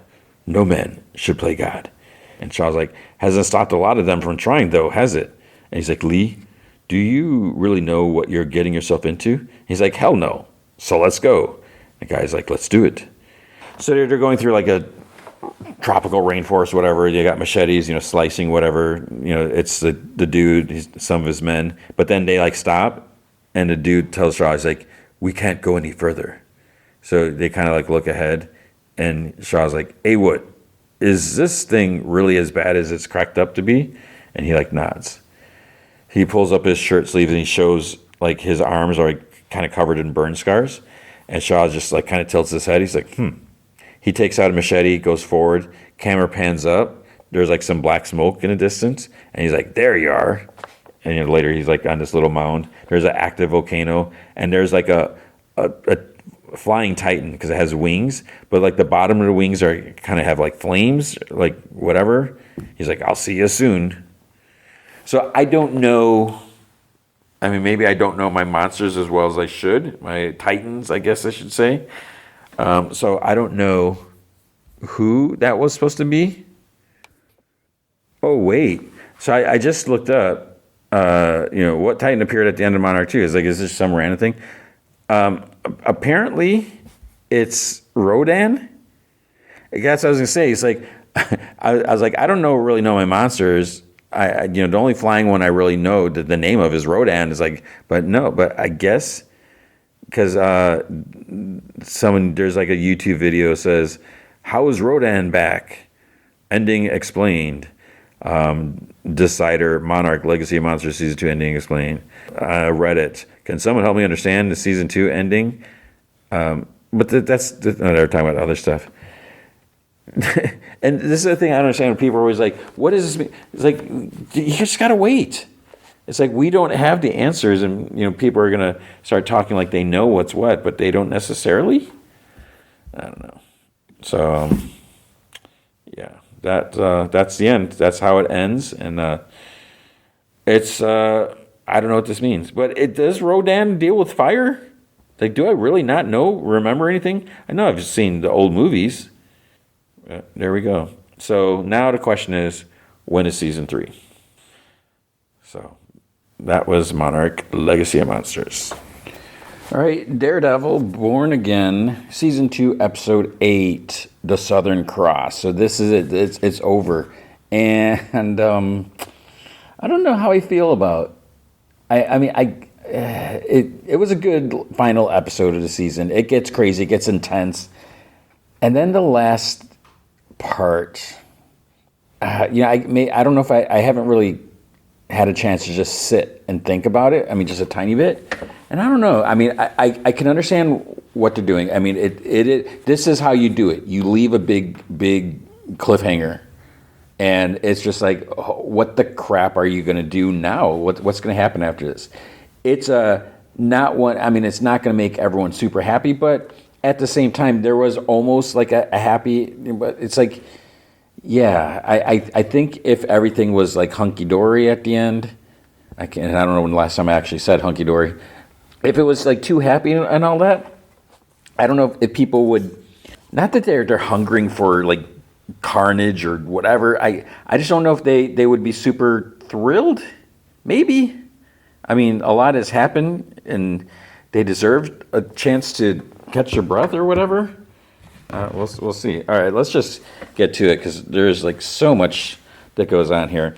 It starts off with like a flashback. We see Karen and Matt like walking through the city, and they're like smiling, and then there's like the sound of the judge's gavel snaps. Snaps Karen out of it. So back in court, Matt's not there. Kristen's been like trying to call him, like no answers. So they don't know where he's at because the last they saw him was in the parking garage, right?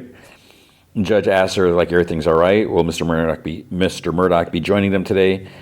But it's like, did they even mention to anyone about that there was like an assassination attempt on him? They know it was a task force, and were there police officers with them? I mean, because some of them were shot. So it's, yeah. But Kristen says, she's like, oh, we're fine. She's like, don't wait on us. She's like, Matt is tied up. He should be here shortly. And then stupid Hotchberg snickers. And it's like, I wonder, what does he know? I don't think he knows that much. Because when I first watched it, I was like, does he know about the shooting? But it's like, no. I don't think Fisk, he made it clear he doesn't care for him. So I think, he's just using him. And yeah, I don't think Hotchberg knows much of anything.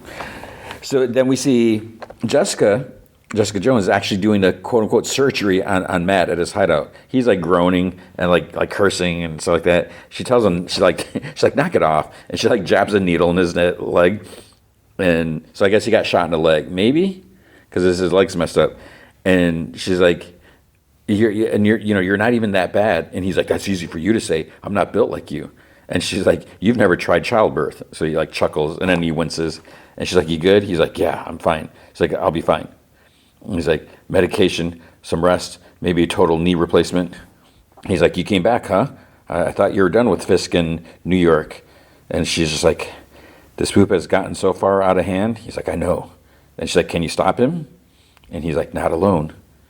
And she's like, well, that was kind of the idea. And he's like, I don't think he's going to kill Karen, at least not until it gets me in his sights, which is exactly where I need to be. So Fisk is in his office. He's wearing a white suit. Buck knocks on the door. He's like, Buck, did Daniel deliver Miss Urich as promised? And he's like, no.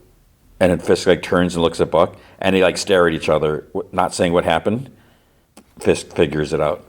And then he's like, I think I'm only now understanding the responsibility of someone who's elected by millions, chosen by millions of New Yorkers. I hear the whispers. They think that my grief has clouded my judgment. Do you believe that? He's like, no, sir. And Fisk puts on a folded sheet of paper.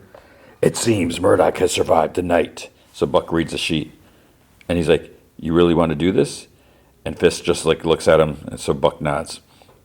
He's like, I will make the arrangements. Thank you, Buck. So I was like, So at first I was like, I'm trying to think, it's like, wait, what was this? Because they didn't show us what it was, but now I get what it is. So in court, stupid Heather speaks. Her demeanor is combative. She exhibits the classic hallmarks of antisocial personality disorder. And Hotspur's like, antisocial personality disorder, what we used to refer to as a sociopath? And she's like, exactly. The door opens, and it's Matt. Heather like stares at him, and Matt like hobbles and winces. Then finally Heather continues. Miss Page continues to unravel. In our interview last night, she demonstrated hostility, duplicity. Objection, Matt says. It's prejudicial, sidesteps any objective diagnosis with conjecture. And then the judge says, she's like, Mr. Hochberg, you know better. Mr. Murdoch, are you okay? He's like, I am outstanding. He's like, thank you, Your Honor. And he's like, Mr. Hochberg, please continue. And he whispers a curse, and he like apologizes for being late. And she whispers, she's like, we thought you were dead. And Karen's like, are you okay? And he's like, yeah. He's like, I'm fine. He's like, just shot in the leg. And Hochberg's like, Dr. Glenn, I was wondering if you would read to us a passage from your latest book, Men in Mask. The Psychology of Vigilantes, especially interested in Chapter 2, page 35. Which is like, what is the point of this? It's so stupid. And she's like, of course. So she reads, the vigilante's mask does not hide his public face. In fact, it reveals his private face. The real mask is the one that he wears in his public life. The dutiful boyfriend, the responsible boss, the loyal son. And he's like, thank you so much. No further questions. And it's like, what? What is the point of that? And what does that have to do with Karen? So then Kirsten goes up. She's like, so let me get this straight. You said the real mask is the face the vigilante wears in public, right? The son, the boss, the boyfriend, maybe even the clinical professional. And then Heather's like, is that a question? So Kirsten's like, Dr. Glenn, did you strike Miss Page during your evaluation last night? And Hochberg was like, objection. And Heather's like, absolutely not. So the judge's like, sustained. And Kirsten's like, no further questions. And then Heather like scoffs. But it's like, okay, you just lied. You're under oath and you lied. And it's like, why are there no cameras or anything? No one saw that that Karen's face was like red and there's like blood on her under her nose or whatever. But Matt's like, actually, I have a question. Dr. Glenn, does a vigilante need a mask? And Heather's like, how do you mean specifically?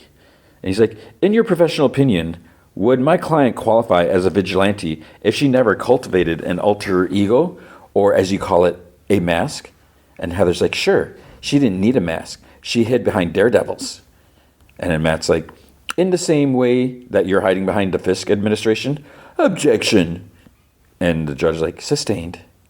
And that one, it almost seemed like it hurt a little bit. You can see like Heather almost like flinched or something. So Matt's like, I see. He's like, thank you. No further questions. So court is recessed for lunch. Defense will call his first witness when they return. Then we see this dude. He's going upstairs in this building, and there's like this big empty room, and he's wearing a mask, and he sets up like a sniper rifle. There's task force dudes up there also just kind of walking around this big empty floor. And it's like, wait, is he wearing a bullseye on his mask? So obviously, if there's task force people, they're setting up a sniper. They're trying to make it look like it's bullseye. And so who's going to be the target? Matt shows the judges their witness list, and she asks Hochberg if the prosecution doesn't have it. She's like, you don't have any objections to this? And he's like, far from it. He's like, we welcome Mr. Murdoch's self-sabotage. So the judge says, she's like, okay, I'll allow it. So Matt's like, the defense calls Mayor Wilson Fisk.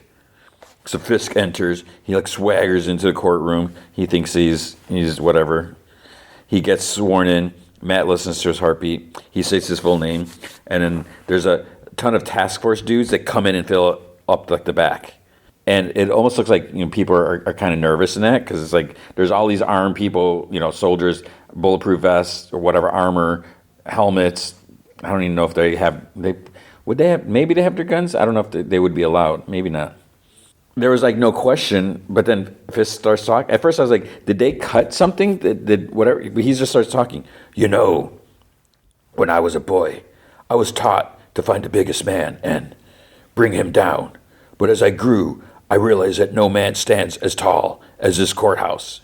And Matt kind of looks at him like incredulously. These institutions, Matt like kind of clears his throat and says, he's like, that was lovely, Mr. Mayor. He's like, thank you for joining us today. Not at all. I consider it my civic duty, and I welcome the opportunity to see my Safer Streets initiative in action, to see justice prevail. And it's like, you are so deluded, dude.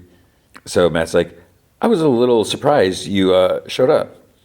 And Kingpin's Fisk is like, I could say the same for you. And Heather smiles at that because she's a piece of crap. Does she know about the shooting? No, because she... Man, I can't stand that. Who do I not like more, Heather or Fisk? That's a tough one.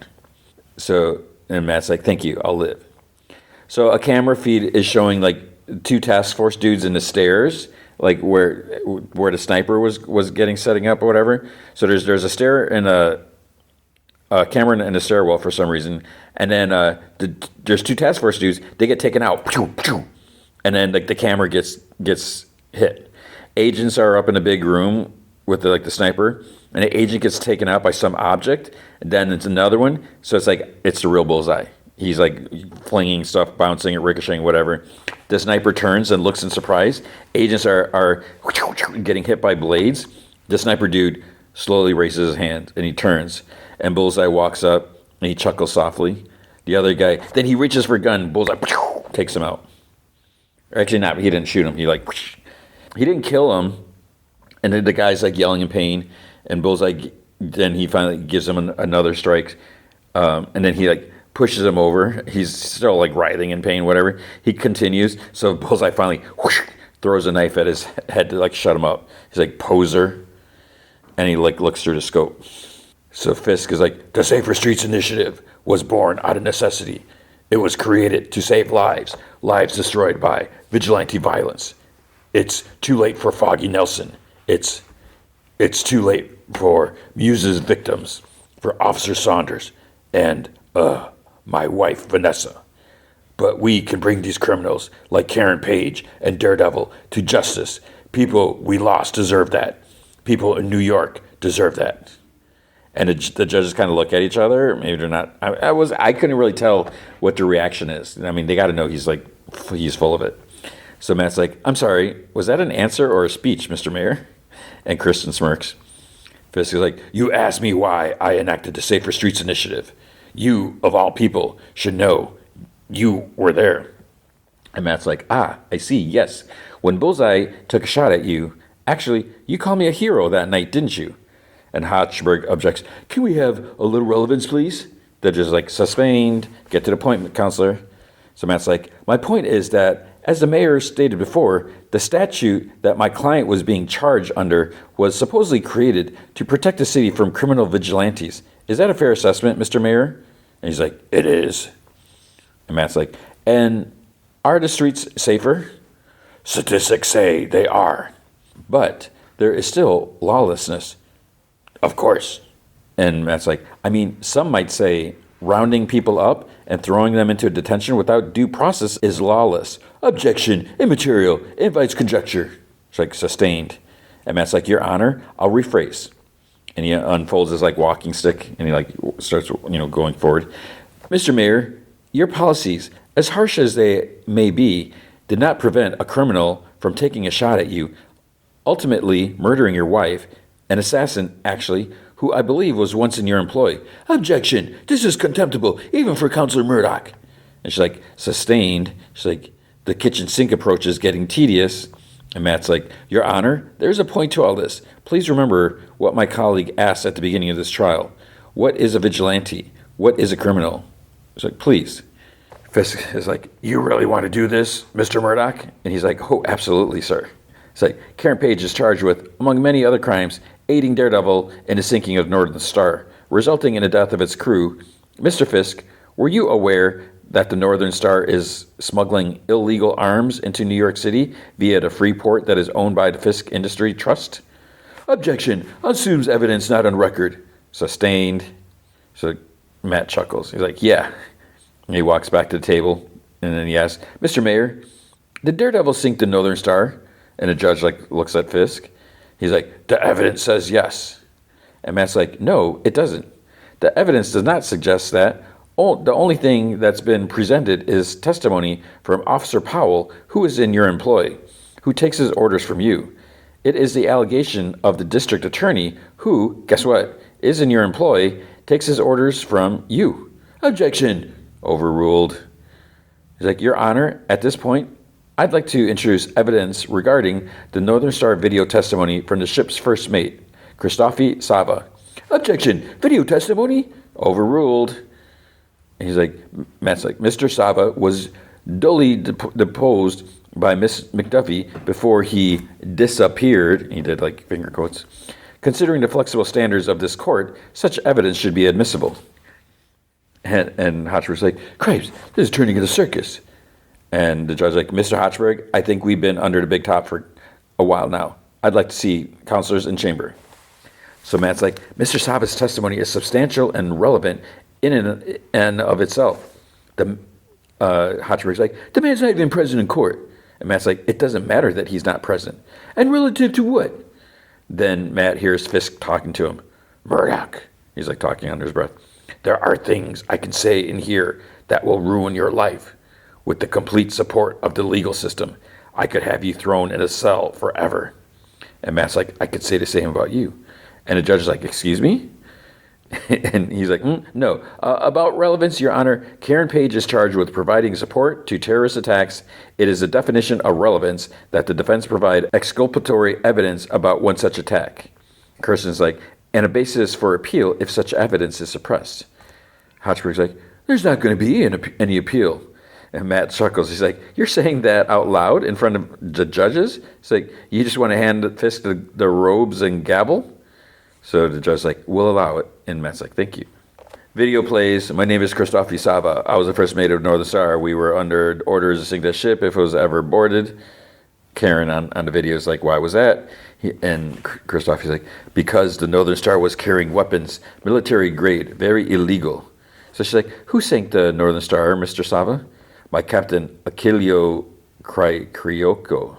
Not Daredevil? And he's like, not Daredevil. But he was there. Yes, he found the weapons. And she's like, and who was the one who ordered you to scuttle the ship? Achilleo has called him, he says, he speaks in like Cypriot Greek or something like that. The kingpin. But we knew it was the mayor, Wilson Fisk. People start freaking out. Bang, bang, bang. Judge bangs in a gavel, calls for order. And Hochberg's like, Your Honor, the witness we just heard from is not in court. As such, his testimony remains immaterial unless it can be corroborated by someone who was actually on a Northern Star. Matt's like, and that is exactly what I intend to do, Your Honors. And the judge is like, then please, by all means, do so. So Matt's like, Mr. Mayor, through evidence, testimony, and your own statements, we have determined that Daredevil was on the Northern Star, correct? It's safe to say. So, if only we could ask him what he witnessed that night. I welcome going down this road with you, Mr. Murdoch. He's like, as do I.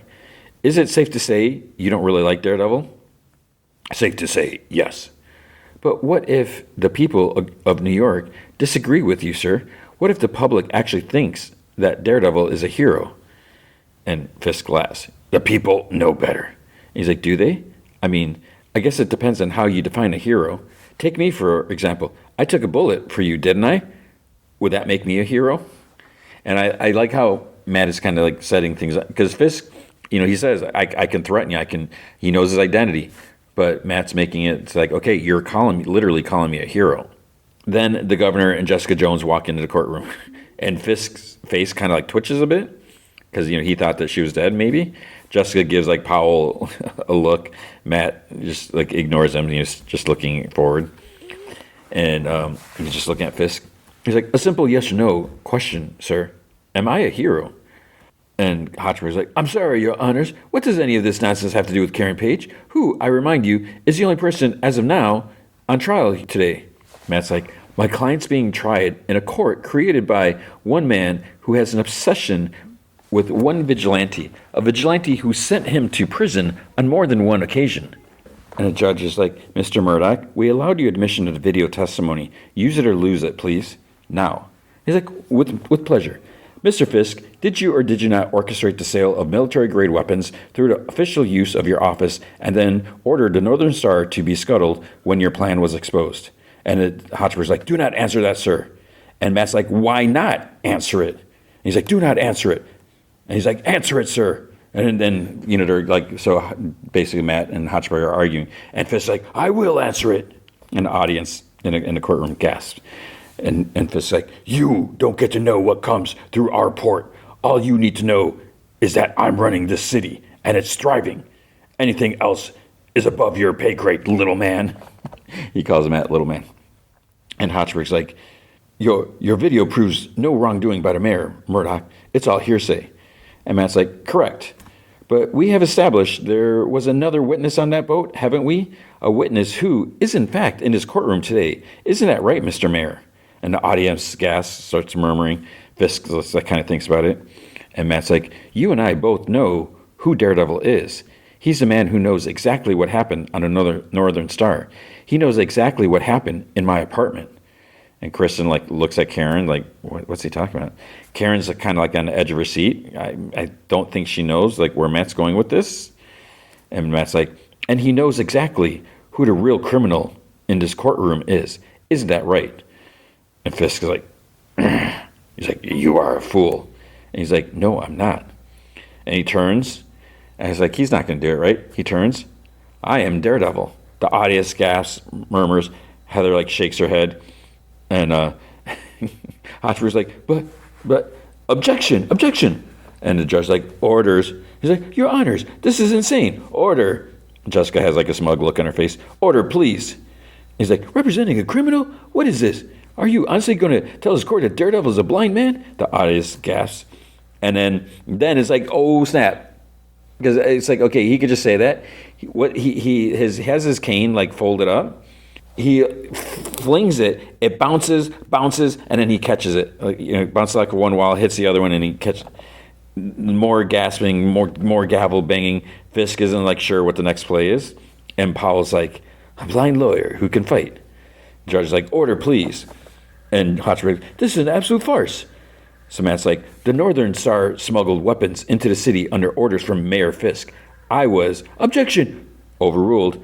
I was there and can testify to this. Miss Jones and myself then witnessed Fisk arm his private militia, a.k.a. the task force, with said weapons, which we destroyed in the interest of public safety. Fisk's smuggling is a criminal act.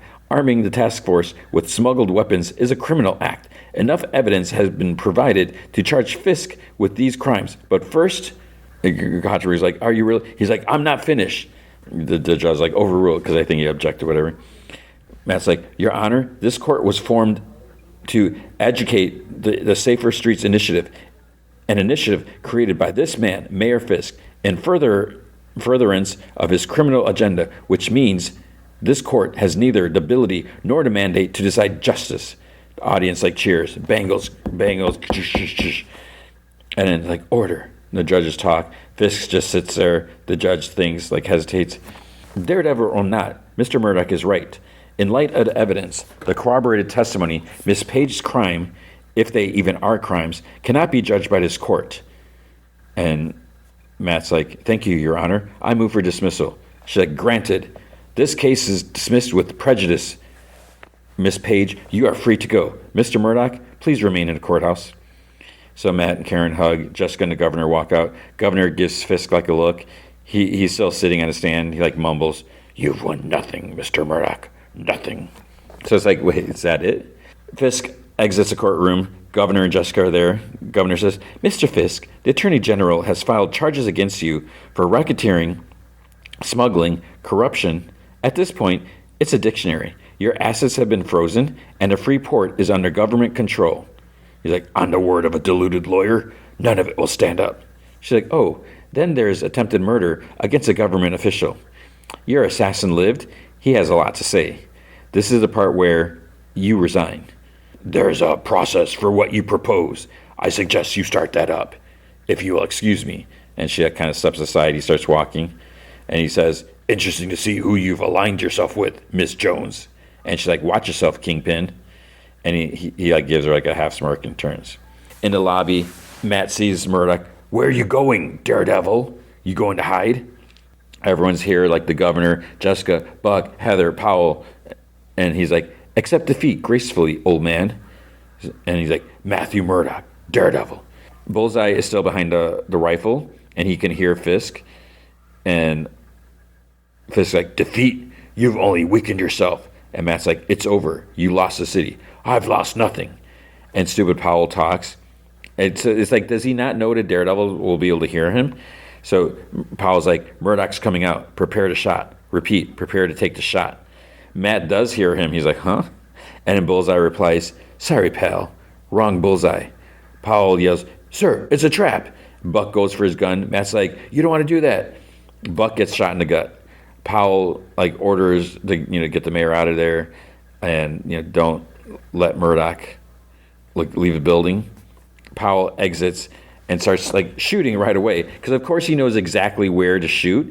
He's "Get fire in that top right window." So they keep shooting, but Bullseye just calmly walks away from the rifle. There's panic and chaos in the courtroom. People are screaming. Fisk is being taken to through a different way to get away from whatever. Buck is walking, but holding his gut. Then a reporter is standing in front of the courtroom. It's lined with Powell and task force schmucks.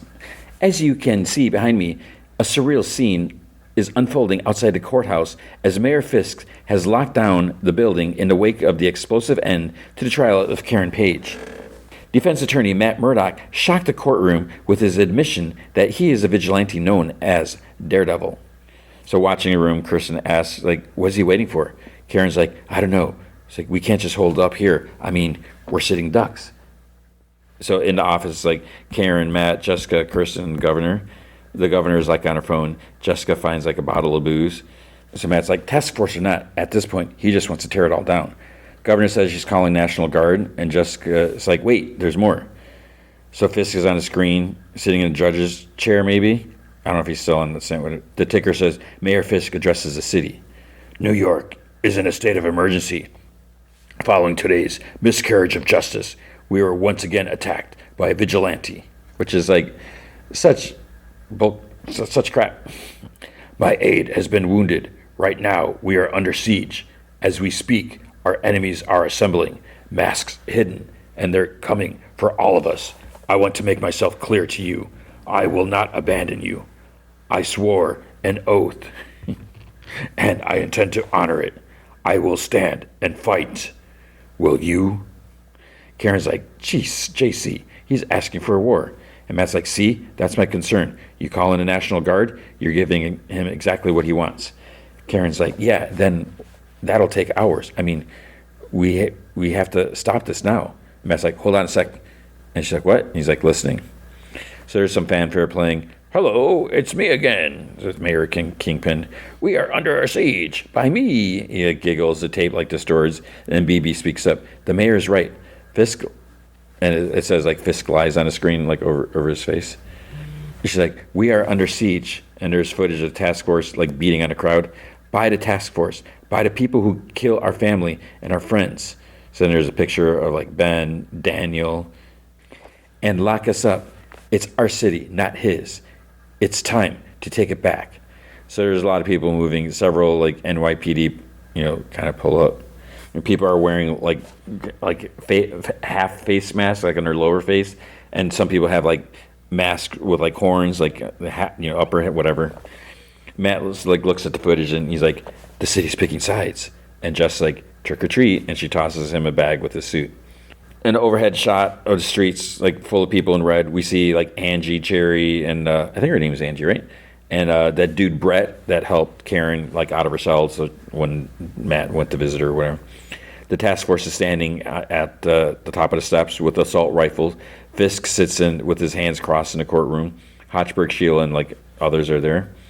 Fisk then he went to Buck's side. He kind of like pats the side of his head like he's a dog or something like that. And Heather is like sitting next to him on the floor. Fisk like stands up and he's like, "Whatever happens tonight, to them, to me, to you, Matt Murdock and Karen Page never leave this building alive." It's like, oh, that's nice. Now go do your jobs. So a man and woman, like task force, step forward. The dude's like, "Sir, Murdoch's not alone." And he's like, well, if you're feeling challenged by your responsibilities, feel free to tender your resignations." And they kind of look at each other. They kind of like nod, but they go out, and then the others follow him. So it's like, okay, Fisk, you need all the people on your side you can get. So it's like trying to be a big jerk about it. It's not going to help. Matt's suited up. He listens to noise, people. Then he hears like task force dudes talking about like clearing the hallways, and they're like raising their weapons and all that stuff. Matt's like, task force is coming. Karen's like, this is it. Jessica takes a swig because the bottle of liquor she found. Daredevil tells Kristen, the governor, to stay safe. Kristen's like, you too. And then Jessica's like, you ready? And she's like, finally. And Karen shuts the door as they leave. Outside, the crowd puts on their red mask. They take out their phones, start like live streaming, whatever. Cherry, Brett, and Angie approach the task force line. So Cherry's like, all right, let's not do anything that we're going to regret later, all right? And there's more NYPD behind him. He's like, put the guns down. Fisk's still sitting in a courtroom. Sheila comes up to him and says, "Sir, it's the Attorney General. He'd like to speak with you." So she hands him the phone. He looks at it. He just ends the call. He puts the phone down. So she takes it back. Outside, stupid Powell says, "Cherry, aren't you supposed to be upstate playing bingo or some poop?" He's like, "You don't fudging belong here." And Brett's like, "Yeah, we do. Or maybe you forgot. We serve the people, not the other way around." Cherry steps forward, rifles raised. Powell's like, "One more step and we shoot you in the face," which is nice. In the courtroom, stupid Heather tells Buck, she's like, "I'll be right back." Hochberg comes up to her and she's like, "Give me your jacket." And he's like, "Oh, it's a canali?" And she's like, "He's shivering. Give it to me." But it's like, why doesn't she take hers off? She's got a little stupid, half blazer on or whatever. Hochberg reluctantly takes his off. And he's like, "This is just madness." And then he's like, "Look, we are both reasonable people. There's no reason we should, burn with him." Cherry tells them to ease up. Cole tells for everyone to back the fudge up. Powell's like, "Shoot him." And Cherry's like, "Whoa, whoa." And Angela, not Angie, Angela Ayala, she makes her way to the front, and she goes up some of the steps, and she's like, Tell him about Hector Ayala." And Powell's like, he lies. "Hector Ayala was a fudging cop killer." And he's like, "I said, shoot the bastard." But it's like, why is Powell so scared to shoot someone himself? Soledad comes forward. She's like, "No, my husband wouldn't kill police." Cole hesitates, and Powell's like, "You told me that Ayala pushed men off the platform." And Powell's like, "I told you to shoot that guy." And then Cole's like, "He's one of ours." And Powell's like, "He's not one of ours. He's one of them." He's like, the fudge happened to you. You lose your balls in that fire too? I gave you a direct fudging order. And Cole's like, no. And he's like, fine, you won't do it, I will. So Powell kind of nudges Cole aside, raises the rifle. Cole shoves him, knocks Powell down, and he's like, the crowd gasps. Cole has his rifle pointed at Powell. He tells the others, like, get him out of here. So the crowd like stares at Cole in disbelief. And then he looks around. He's like, let him in. Let him in. So Hochberg, like, he like brushes the hair out of Heather's face. He's like, why don't you and I get out of here? And then, she like slams her fist into his throat. And he's like, he grabs it. And he goes, I don't know if she like broke his trachea or anything like that. But he like goes down. And she quietly says, she's like, don't you ever touch me. And then she goes back to Bug. And she goes back to Buck with like Hochberg's jacket. And Fisk is just sitting there quietly. So it's like, I think she's kind of lost it. There's footage of the crowd entering the courtroom. Some are like saying, kill Fisk. We're coming for you, Fisk. Take down Fisk. Elsewhere, the task force inside are like roughing like up others in the hall. Daredevil and Jessica are like head their way. The Attorney General calls Sheila again. And she's like, I'm here. Oh, okay. She goes back up to Fisk. It's the office of the AG again. Final offer. He says, tender your resignation and leave the city. Leave New York? And there, I thought I had your support, Sheila. And she's like, the office of the mayor has my support. The mob moves through the building, and it's like, wait, are they right outside the courtroom?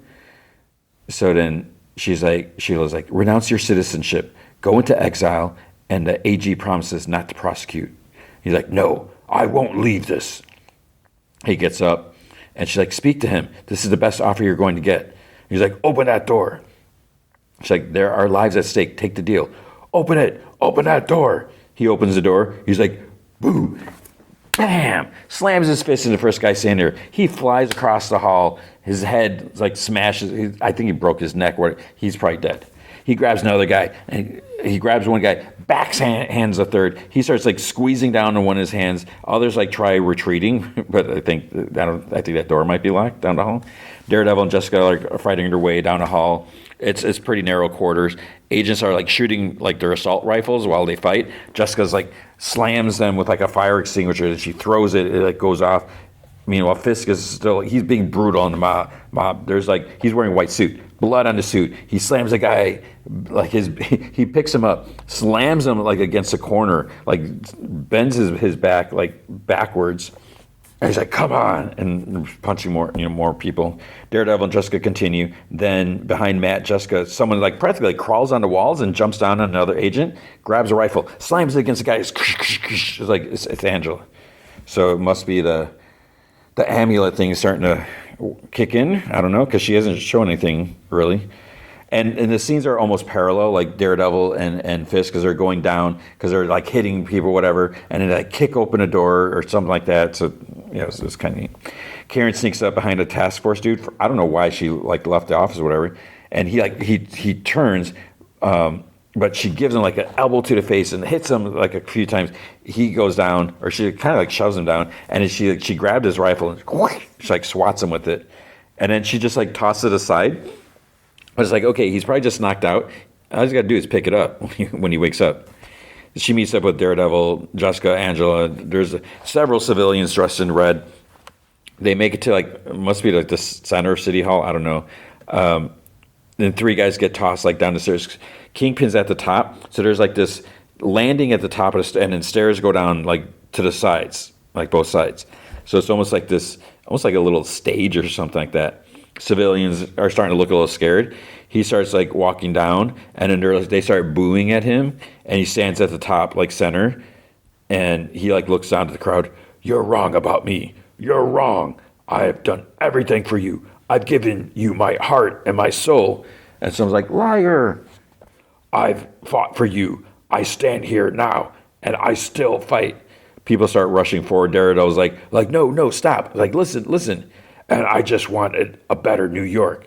They start going up the stairs on both sides of Fisk. Daredevil continues like trying to get them to stop. Fisk punches, throws. He's tossing like civilians like off the stairs. Daredevil Billy clubs his whoosh, to get up there and try to stop the people and like save them. Jessica does this big leap over like some on the other set of stairs. Both are trying to make their way up to Fisk and like stop the people and everything like that. Fisk keeps like punching, but then soon he gets overwhelmed. And they have him on the ground and they're like punching and kicking, whatever. Daredevil's mask is off now. I don't know why. And he's like, no. And he gets them away while Fisk is on his knees. He's like, we're better than this. He's like, stay down, Fisk. Stay down. Fisk like grunts and he like, grabs Daredevil's front. He's like, no. And then they're like face to face. Matt's like, listen to me. It's over. It's over for both of us. And Fisk like lets go, like frustration. He's like panting maniacally, and the crowd is silent. And Matt's like, take the deal. He's like, I will not. And Matt's like, you go to prison, you die locked away from her memory. Or you do what you do. This whole thing starts over again. The poison, the fight, the death. He's like, this is your so-called retribution? It means nothing to me. Matt's like, what? What about Grace? He's like, no. You're not allowed to offer that to me. And Matt's like, I believe you love the city, same as me. We have the opportunity to give it peace, even if we have none. That's Grace.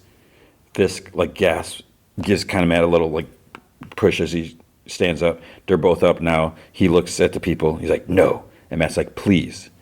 He's like, no. I accept. You'll understand if I don't. Shake your hand. He's like, yeah, Wilson, I understand. And in black. Then it's like later, they're shot at a city at night. We see Fogwell's gym. There's a sign reopening soon. We see the courthouse. There's like building and the lot where the first task force prison was. City Hall. We see Josie's like boarded up bar. And then there's like a restaurant like Panali or something. Karen and Matt are sitting there. And she's like, it's hard to believe it's really over. And Matt's like, I know. It's like this normal life thing. No more running, no more being hunted, no more. And she's like, it's going to be hard. And he's like, it's really hard. Why is it so hard? And she's like, because we're really messed up. And he's like, what did that say about us? It's like, my God. And Matt's like, if I'm honest, I'm not sure I know how to do it. And she's like, well, that's okay. Neither do I. I'd still like to take a shot at it. He's like, yeah, me too. And then he like listens and he hears some sirens. And she gives him a look because she knows something's like off. And he gives kind of like a half smirk and she's not thrilled. So it's like, what? Does he have to go out and fight crime or something? And she takes his hands and she's like, I thought we'd have more time. But then you see there's like flashing lights outside. So he like sits up straight, gets up, goes to his knees, puts his hands behind his head. An officer, like regular, like police officer comes in, like, Mr. Murdoch? He's like, yes, sir. He's like, you're under arrest for assault, attempted murder. It's a long list. And Matt's like, Daredevil's crimes? He's like, you have the right to, and then Matt's like, waive the advisement, not the rights. And to Karen, he's like, I used to be a lawyer. And she gives him a kiss. The officer puts the cuffs on him. He's like, I love you. She's like, I love you too. They take him outside, and then he like looks back at Karen. She's standing in a doorway. Then we see Jessica. At first I thought she was like in her living room with Danielle. Someone enters, and she like stands surprised. Daniel gets up. Daddy! He steps in. It's Luke Cage. He steps in, kneels, and gives her a hug, and he's like, oh, I missed you so much. And Jessica gives like a half smile. Then BB's in, I don't know, wasn't sure. I don't know if it's like Ben's old office, because there's like newspaper articles on the wall, and she like looks at him. This dude comes in, gives her like a Converse shoebox. He's like, I thought you should have this. And she's like, what's this? And the guy's like, welcome to the bulletin. She opens it. There's a bunch of like newspaper clippings. She unfolds one that's by Ben Urich. She looks at the picture on her new desk. It's like a selfie to Daniel. It's like her and Daniel. He took a picture. Luke stands, faces Jessica, and she's like, are you okay? And he's like, yeah, the work was different over there. And she's like, and you're done? He's like, yeah, I heard he found someone else. So then we see Mr. Charles sits on a plane flying. It's like, he's flying commercial. Flight attendant, because Mr. Robert, she calls him Mr. Robertson. And she's like, I just wanted to congratulate you on becoming a million miler. She's like, welcome to the club. She hands him a card. He's like, oh, wow. And we see Bullseye sitting next to him. So that's the new man. Jessica gives Luke a hug. She closes the door, says alias investigations. Matt walks to his cell with like his pillow and blanket. Stupid Heather opens her drawer, takes out the Muse mask. Matt keeps walking. Heather looks at the mask and it's like she have tears. She puts a mask on, looks in a mirror like the twisted freak that she is, but then the reflection looking back at her is regular Heather smiling, because that's what she said. The mask reveals the true face or whatever. So she's just like wacko. Matt walks past a bunch of other inmates going the other direction. You see Cole, Powell, and others there. So he's like locked up with the task force dudes, which is crazy. And then Fisk, he gets to go to the beach. He's standing there in white, looking out at the ocean. Then we see Matt sits in his cell. The door slowly closes. The little metal window thing. That's the end. So that's it. Daredevil saves the day, saves the city. He gets locked up, and Fisk gets to hang out at the beach. And despite all the people he killed, it doesn't matter. So that's why I'm just like, I don't know, but that's how it goes. So that is it. We're supposed to get another season, right? Next year. So I don't know. I don't know how you feel about this. It's just like, really? You're going to lock him up? It's like, all right. But he won, but he lost. And Fisk is free. I was kind of hoping that Bullseye would take him out, but that's not right? I don't know. There you go. Let me know what you thought of that. It was good, but I don't know. Okay, Star Wars Maul, Shadow Lord, Season 1, Episode 8, The Creeping Fear. So we are behind. We will get there soon. This episode, it backs up a little bit. Like, there is no surrender for you, etc. It's like, all the stuff that they were telling Maul. But this time we see Maul get up. So, because where it ended, remember, he pulls down, I'm having to remind myself, he pulled down like the cave on the Inquisitors. But it looked like he got buried. He actually got up and like ran off as the boulder started to fall. He like kind of jumps off this cliff, and there's like this platform below. He lights his lightsaber. He starts like spinning it, and it's like, wait, what did he do? The two Inquisitors, because it cuts to them, they climb out of like the rubble. Marok, the first guy, he looks a tiny bit winded, or maybe he's in pain. I don't know. Spybot watches from a little ways away, and he like scans for Maul, and he radios Rook that there's no sign of Lord Maul, and she tells the other, and Vario's like, how tragic. Like, well, let's get going. And Amanda's like, we need to move out of Imperial range, and she says they'll move out of the sector and hope that he finds them, and she offers a little comfort to the dude. The guy that lost his brother. She gives him like, she kind of pats his shoulder or something. I forget what. Maul is like groaning. He thinks back to the Inquisitor's words. There's no surrender for him. The Emperor wants him dead. And his eyes open. He grunts in pain. He starts to climb up, but his leg hurts. It's like still like kind of sparking a little bit. And so he's trying to walk. It's not really steady. At the police station, Riley gets shoved in an interrogation room. He says that he's already told them he doesn't know anything. And Blake's like, well, I doubt that. And if I'm not convinced, he won't be either. Best of luck, young Lawson. So the new Inquisitor dude enters. He's like, who are you? What do you want? He's like, I don't know anything. The door shuts behind him. Lawson, Devin, Packy are outside. He's still trying to get Two Boots to answer. And he's like, well, I'm done waiting. He's like, Riley's been in custody for too long already. He's like, I need to get him out. Then the comm chirps, and he assumes it's Two Boots, but it's Rena. And Lawson's like, thank goodness, asks if she's okay. He's been trying to reach her since the raid. And she says that, she had to go dark for a bit, but she found a transport to get them off-world. She's sending the location where to meet, so they leave in 2 hours. Lawson says that he needs more time because there's something he has to do first. And she says that the transport is going to leave with or without him. He disconnects the call. Packy says that the precinct is still on alert, so the Emperor will be expecting him to make a move. And Lawson's like, well, he's like, I wouldn't want to disappoint them. Two Boots is standing around. This other officer asks, why is he acting weirder than usual? Two Boots said that he's not. It's Lieutenant Blake that's not following protocol. And, he's going to tell Chief Kleiss. And dude's like, don't you get it? Kleiss is dead. And Two Boots like, protocol would be to have her put on temporary suspension. The dude's like, there's never going to be an investigation. Then Riley's brought down the hall with a couple of stormtroopers. They just walk by Two Boots and this other guy, and the guy walks away. So Two Boots, his comm beeps again. So he answers it, and it's Lawson. He's like, Captain Lawson, I apologize for not answering, but it has been chaos here.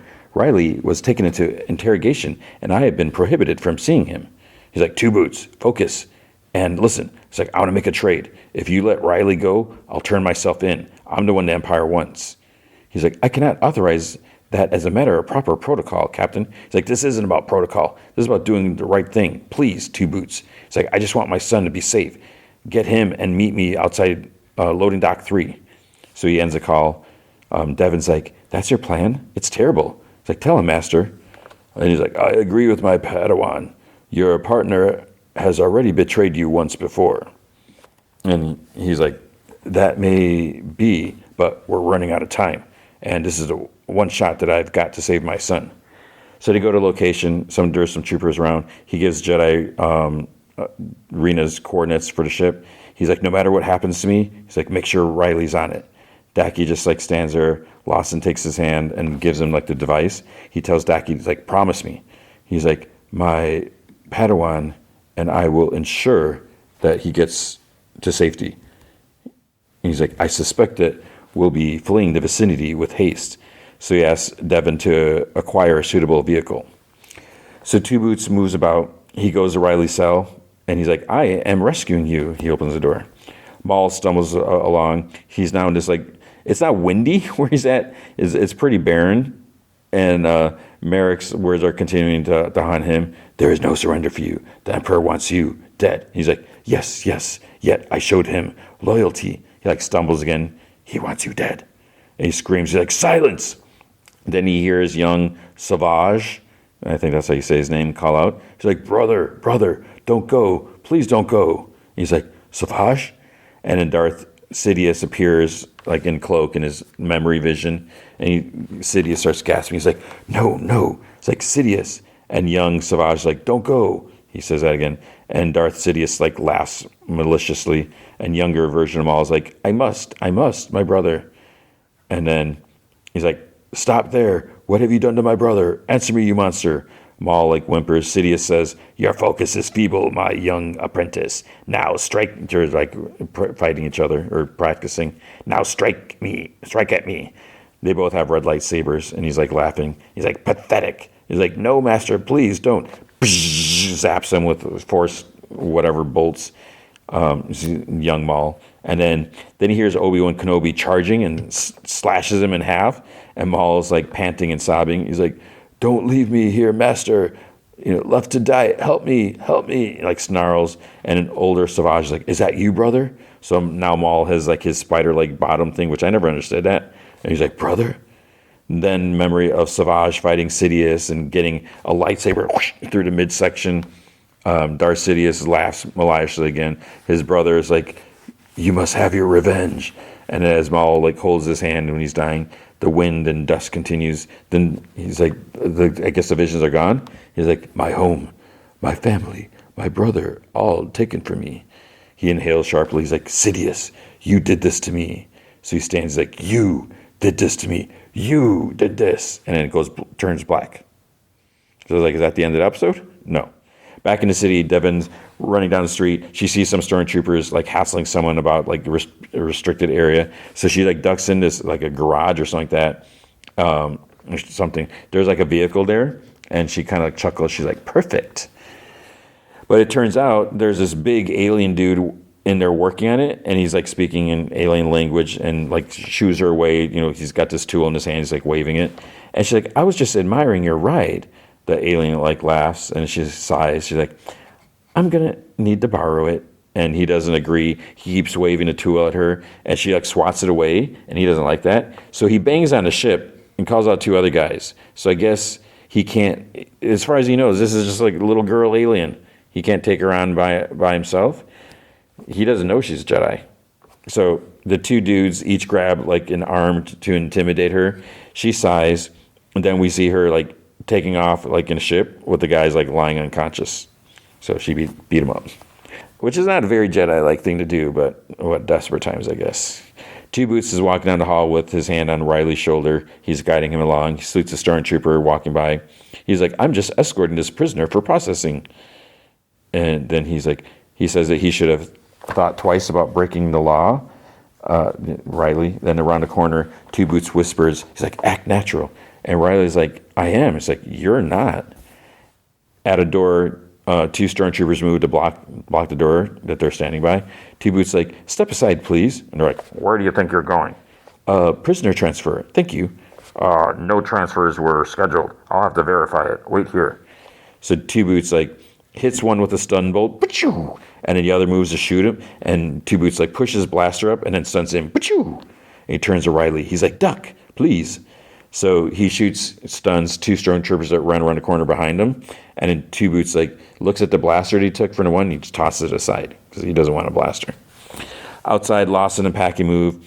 They look around the corner just as Riley and T-Boots exit. Lawson and Riley run to each other. They hug. Lawson, he said he's so sorry this happened.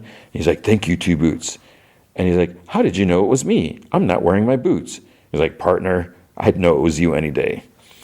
He asks Riley if he's all right. And he says, yes, but can I please get out of there? And it's like, duh. It's like, you're just standing right out there where they just shot some stormtroopers or stunned them. So Lawson says Packy will get him to ship, and Riley's like, what about you? He's like, I can't go with you, son. I made a deal with T-Boots that alarms go off, two stormtroopers exit, and T-Boots stuns him. He's like, about that, Captain, the deal is off. They start running. Packy pulls out his lightsaber to block, laser bolts, behind them. Lawson yells and asks him, he's like, where's that vehicle? And Packy's like, my Padawan will be here soon. Stormtroopers continue to pour out. They're shooting. The stormtrooper on a speeder bike approaches. Devin finally arrives just in time, and she's like, hey boys, need a ride? Which is like, yeah, that's very Jedi-like. Stormtroopers shoot at the vehicle. Luckily, it's kind of like blast resistant, whatever. And then this ATST comes around the corner shooting, so they take off. 5 speeder bikes follow them. Lawson opens the door. He leans out, shoots. He takes out 2 of them, and then T-Boots like, how did we end up with these 2? And Riley's like, they're Jedi, T-Boots. And then Packy says to Devin, a key principle in avoiding detention is being inconspicuous. So the other 3 speeder bikes are shooting at them. And Devin's like, agreed, but a key principle to escaping is being able to do this. She hits the turbo, they zip away. And Lawson's like, nice one, kid, but these engines will not outrun that. In front of them, there's the shuttle turns towards them, starts shooting at them. So they fly off their road, whatever pathway thing. They break off over to the side. They land on the lower one, pretty hard. It hits they hover, but it still hits the ground and then it starts going. So it looks like they made it, but then the engines start cutting out. So I don't know if it's from the impact, getting shot, or because they were getting shot from behind. Then the 3 speeder bikes go over the edge to the lower level. They bang the surface. One bumps off the railing and falls off his bike. So now there's 2 behind them. The shuttle positions itself in front of them to shoot. Devin nods to Packy. She turns sideways to a skid. Packy uses the force to knock one dude off his bike and causes the other one to bump up over them, slams into the shuttle, and they barely avoid getting hit by the shuttle falling down, so it looks like they got away. Meanwhile, Maul, his scream echoes. He's still walking. He reached some tunnels. He's now closer to the city because they were way far out, nowhere. His leg's still straining. He faints by a puddle of water. When he gets up, he looks at his reflection again. The reflection's like, I'm sorry. And he's like, it's all right. It's all right. I won't let him do this to anyone else. He growls and he gets to his knees and continues on his way. Spybot, watching over some stormtrooper, flies back to Rook. She asks if there's any sign of him. And he's like, no. And then she's like, well, they'll wait as long as it takes. And Vario's like, oh, wait? That's your grand plan? It's like, oh, we're going to wait around till the Empire finds us? And she's like, he'll find us. And Vario's like, yeah, unless he's captured or dead. Then Maul walks up, and Spybot's happy to see him. Spybot, he's kind of cute. He's just, whatever. He's kind of I don't want to say he's kind of like a dog, and he's happy to see his master. The others abandon their smoking vehicle on the alley. They start going on foot. Devin catches up to Riley, and she's like, hey, are you all right? He nods. She's like, I failed to protect you. I'm sorry. And Riley's like, no, it was my fault. I got caught. Then she's like, what happened after you were captured by the Empire? He's like, that thing that attacked us, there's a second one. He questioned me. He wanted information about you and Master Daki. I don't know anything, but who knows what I would have said if I did. And she's like, fear is natural. We just can't allow it to control us. So Lawson calls them, like, come on. Like, we're almost there. So they enter this old building. They get in like a freight elevator. It starts going down. Then Devin's like, no. It's like, something's not right. Daki's like, I sense it as well. She's like, we need to turn back. And Lawson's like, and go where? She says that anywhere is better than walking into a trap. So Lawson says, like, Rena dislikes the Empire as much as, I do. It's like, she would never double cross me. And Devin's like, what if she didn't have a choice?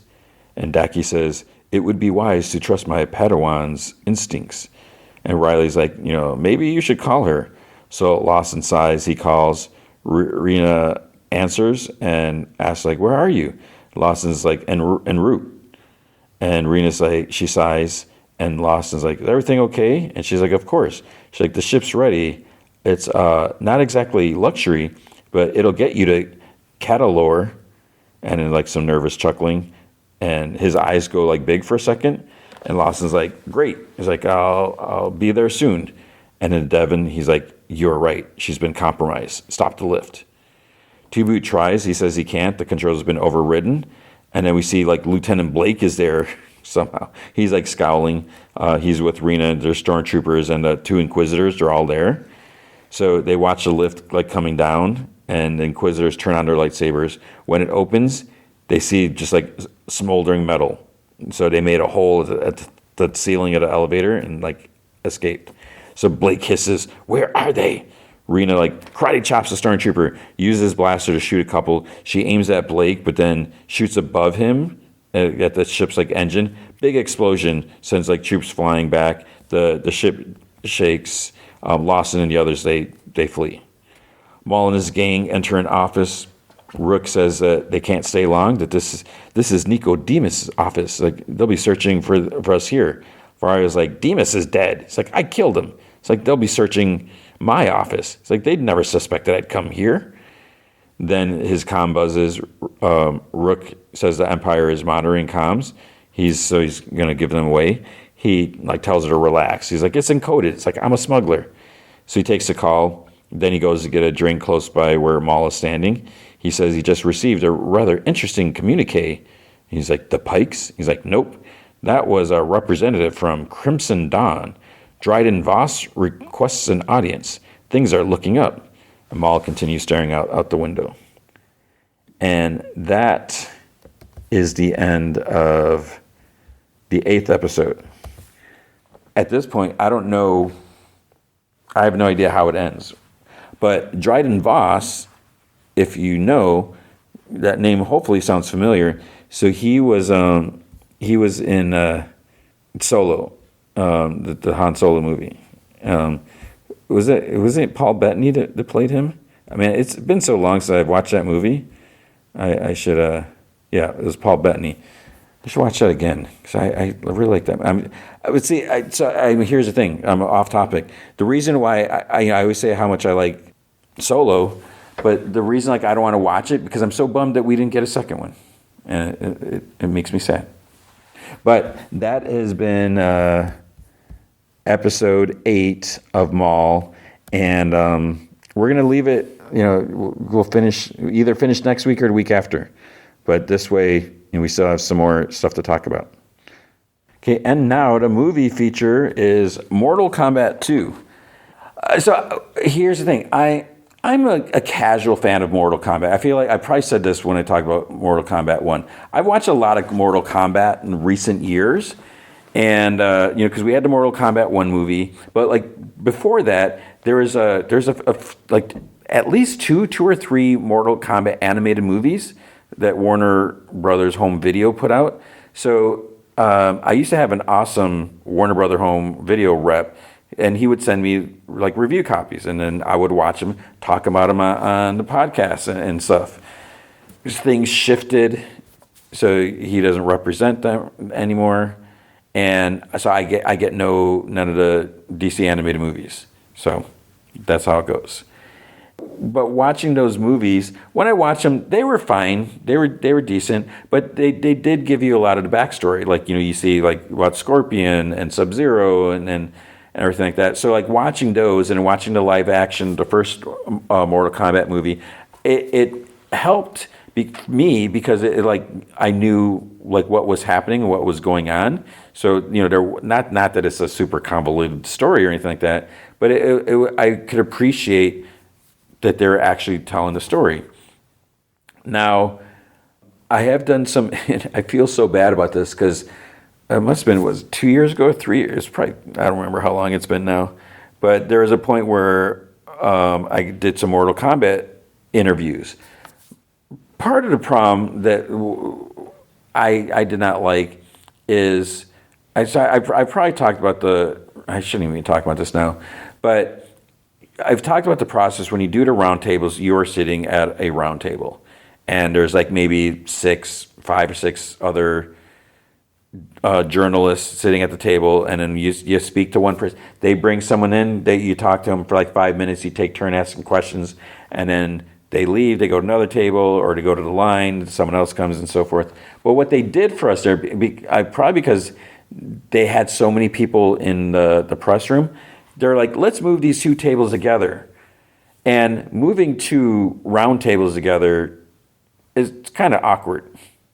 And here I'm trying to record that and still trying to get a decent shot and of the people.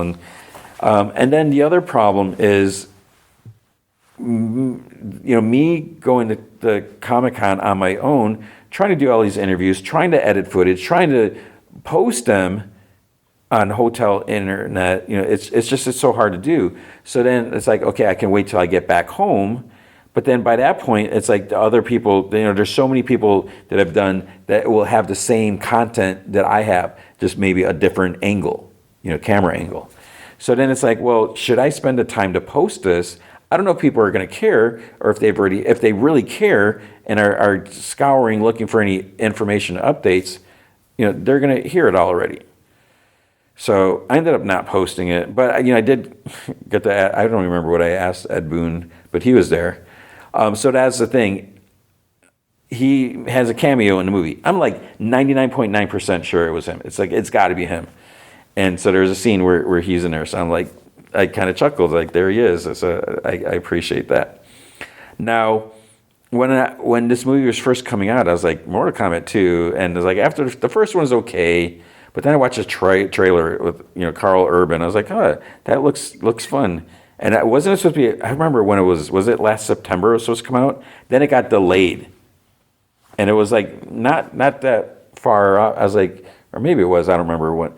I was like, well, they're moving it? But then I was like, oh, they're moving it to May? I was like, well, okay. So maybe that's not a bad thing, because May is like, prime real estate, whatever. It's big movie time. So we had the movie, and then at the theater I was going to go to, they only, and I don't know if this was just the Thursday night preview, they only had it in Screen X. So I'm like, I'm kind of like over the Screen X thing. I was like, I don't know if it's really worth it. Project Hail Mary was amazing in Screen X. I'm so glad I saw that. But like Scream 7, didn't need it. Super Mario Galaxy was okay. So I was like, all right, I guess I'm going to see it in Screen X. It was pretty cool in Screen X. I will say that. I was surprised because there was a scene when Shao Kahn, he's like literally off the side. He's coming up. He's got his big hammer thing, and I'm looking at it. I was like, oh, there he is on the left. And then you just barely see like his hammer coming in on the main screen, and then it cuts to. So it's kind of neat, and this is what it must be like with IMAX movies, where stuff is like cut off. You're missing out on it. So that was kind of cool, because it's like he's right there. Versus like Super Mario Galaxy, from what I noticed and recalled, it's like there's just kind of like extra stuff on the side, nothing like crucial that you would miss out. I mean, because they are not going to put anything overly important on the sides, because you're going to miss out on it. So it was kind of cool when they did, and sometimes like the timing was like, because normally you have just the front screen, and then they turn on the 2 sides ones, so it almost gets a little brighter in the theater because you got 2 more projectors going. But they did some cool timing sometimes, where like whoosh, like a flash of light comes on and then the other screen's on. So I can appreciate that. I really like that. Now, here's the thing, man. This movie, the first movie, I haven't seen it since it came out. You know, when was that? That was what was that? 2021. So 5 years ago. Wow. I mean, I thought it was maybe 3 years ago or something like that. It was 5 years ago. I don't remember everything, you know, because having watched the animated movies like right around the same time, shortly before, so it all kind of like blends together. But this one, this should have been like the first movie in the franchise. There's just a lot going on here, and having Carl Urban as Johnny Cage, you know, Johnny Cage is a cheesy character, but it kind of adds to just a vibe of this. It kind of makes sense in a way because you can like appreciate like what's going on, and it, you know, because this isn't a serious movie. So like his kind of attitude, his glibness or whatever, and some stuff, it really kind of works to kind of, you know, sell things and because it's not like overly taking itself serious, even though there's some kind of big moments or whatever, important things. So it really worked to have him and just a character and just, you know, like comedy even. So you know, the only thing I would say is because there's a bunch of different characters and we got the tournament, and it's like there's some points where it feels like bam, bam. It's just like, it's just zipping along. It's like here, then all of a sudden this is happening. So that could be a good thing because, you know, we don't need to fluff things up and drag it out or anything like that. But at some point it's just like, wait, what? Okay, here we go. All right. And that's fine because, you know, we don't need all that. Because if you're going to see this movie, you want to see the action. You want to see, are there fatalities and stuff like that. So it was really cool, you know, what they did here. As far as, I'm trying to remember what the first movie was rated. And like I said, I don't even really remember like specifics of it.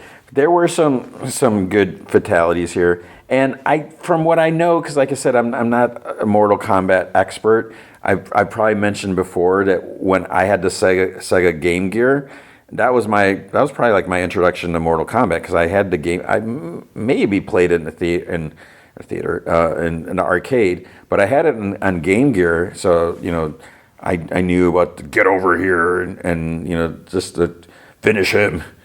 So watching it, you know, it was a lot of fun, and I'm really glad that I saw it, because like if something else that I was more interested came out the same week, I probably would have chosen the other thing. And so I'm glad that there wasn't anything else this week that's like, well, I have to watch Mortal Kombat 2. I don't have a choice. And so I'm glad I did, because it like I said, it was a lot of fun. And the way it goes, it's like, yes, let's do another one. I mean, let's keep this going, because the different characters and just their interaction with each other, they just really sold it. And, you know, I saw like a couple super short interviews like off of Instagram with like the cast. They seem like they're happy and excited, and that's good to see. And yes, you know, whenever you see interviews and stuff like that, you know, yes, they are actors. So of course, you know, they're not going to be completely miserable or whatever, because they need to sell it, especially if it's before, you know, they want people to see it. But it really worked. And the story was a story. I mean, you know, we see the stuff with Katana and like, you know, and what's his name? Shao Kahn. And there's some brutal moments, and then, you know, stuff happens with Raiden, and just we got Jax, you got Sonya, we have Jade. Yeah, so Jade is what's her name? Tatiana Gabrielle Hobson, or Tati Gabrielle, whatever. So she was in Chilling Adventures of Sabrina. Was she? I feel like she was in something else too. So she was good in here. I didn't like her in Sabrina because she didn't play a nice character, but she was good here. So She was good in some. I feel like she was in something else, but yeah, it is cheesy, and some of the looks are cheesy. I was looking at some of the reviews on Rotten Tomato after, and someone's like the cheap costumes like Halloween. It's like, dude, it's a video, and this is that's not. So let's talk about that. Okay, Rotten Tomato. Where's Rotten Tomato? Right now, as of now, the critic score is a 65%. I thought it was going to be lower. I was like, I don't think critics are going to like this movie because it's a video game movie, and while there is a story, it's kind of a cheesy story, and there's cheesy moments, and it's just about the fighting, and there is the different, not necessarily fan service, but they do a good job capturing everything, and the audience score. So it looks like the audience score went down a little bit. It's at 89%. So people are excited for this, and comparing it to the first movie, it is so much better than the first movie. And I shouldn't be saying that because I haven't watched the first movie in 5 years or whatever. But the thing is, not a whole lot sticks. I don't recall. I mean, I remember key scenes, like some parts, like, oh, that character's dead, but I have no desire to watch it again anytime soon. But this one was just fun. Even like just seeing like the kind of backstory of Johnny Cage, because he kind of starts things off and everything. They do such a good job just showing him. And when I first saw the trailer, I'm like, wait, he's going to be in a Mortal Kombat? He's just he's this actor dude, cheesy guy, and that's what he's supposed to be. So they did a good job. And so that was a Rotten Tomato score. Let's see, what else do we have? Because I don't think there's much else to say about this. I feel like I'm just basically saying the same thing over and over again. Let's see. Rotten Tomatoes, a self-aware slugfest that plays directly to those who know the difference between fatalities and babalities. Mortal Kombat 2 may not be a flawless victory, but is likely the most roundly enjoyable entry in the franchise yet. So the cinema score for an audience, they gave an average grade of a B from an A+ to F scale, down from the previous film's B+. Really? Okay. Hollywood Reporter gave it a positive review, saying the film has its rewards, mostly of the unsophisticated kind, since the fight sequences come fast and furious, and the cheesy dialogue has enough groan-worthy one-liners to inspire 1,000 drinking games. But again, that is the point. I thank you, Hollywood Reporter, for getting what it's about, because it's not meant to be fine art. This is what it's supposed to be. So it's a tacky sequel that's strictly for the fans. New York Times gave it a positive review, saying the spectacle, its eardrum-shattering, eye-popping pyrotechnics with the violence framed against all manner of phantasmagoric computer-generated backdrops is its own reward. Roger Ebert gave the film 2.5 stars out of 4, writing, "It makes good on its grisly promise whenever its meat puppet protagonists stop talking and start pummeling each other." Okay, whatever. New York Post gave it 1 star out of 4, calling it a migraine of nonstop fights and idiot characters. Okay. Repetitive kills from bottom drawer cartoons. Okay, so it looks like The Guardian didn't like it, Variety didn't like it. Variety says, an old school video game trash extravaganza, all sound and fury and flying bodies and jargony world building propped up by a sludgy excuse of a story. So that's the thing. It's so funny when you look at these critics. Yes, everyone has their own opinion, but it's like such drastic opinions. So it's always like, who is reviewing this? And sometimes someone's just not going to be into it. So that's why you can't always, rely strictly on reviews. In October 2025, during New York Comic Con, it was reported that a third film was in development, with Jeremy Slater returning as a screenwriter. So that's a good thing that they're they were being positive. They had faith in it. So that's good. So that's it. That's all I'm going to say about it. It was fun. If you care about Mortal Kombat and if you ever played it, then yeah, you should definitely watch this, because this is really good compared to like the other ones. But it was fun. It's entertaining. It's silly.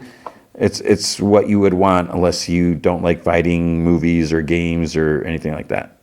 So you should definitely check this out. So that is going to be it for this week's episode. So big thanks to Andrew Loken. He is a big supporter of the show. You can be a supporter by going to patreon.com/gmanfromheck. Any amount you can commit to will be awesome. If you commit at the Rick Jones tier or higher, you get access to the secret podcast from Heck, which is an additional, I'm starting to lose my voice, an additional 30 minutes of podcast entertainment every single week. I've been doing the DC Comics Silver Age wacky cover, silly cover look backs to see what's going on. I love those. I want to keep doing those. But I'm hoping to do an off my mind. Here's a crazy thing is I might record it right after this, even though it's not a good idea, but I might do that.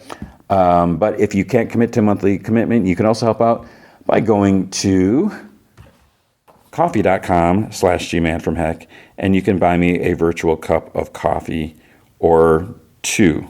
And that is ko-fi.com/gmanfromheck.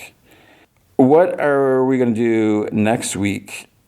Next week's movie feature. Actually, before that, so we're going to be light on the TV, which will help me out because guess what? I got another crazy week. I'm doing like two interviews, two different positions. I'm part of the interview committee, which is cool because I feel like I have a good,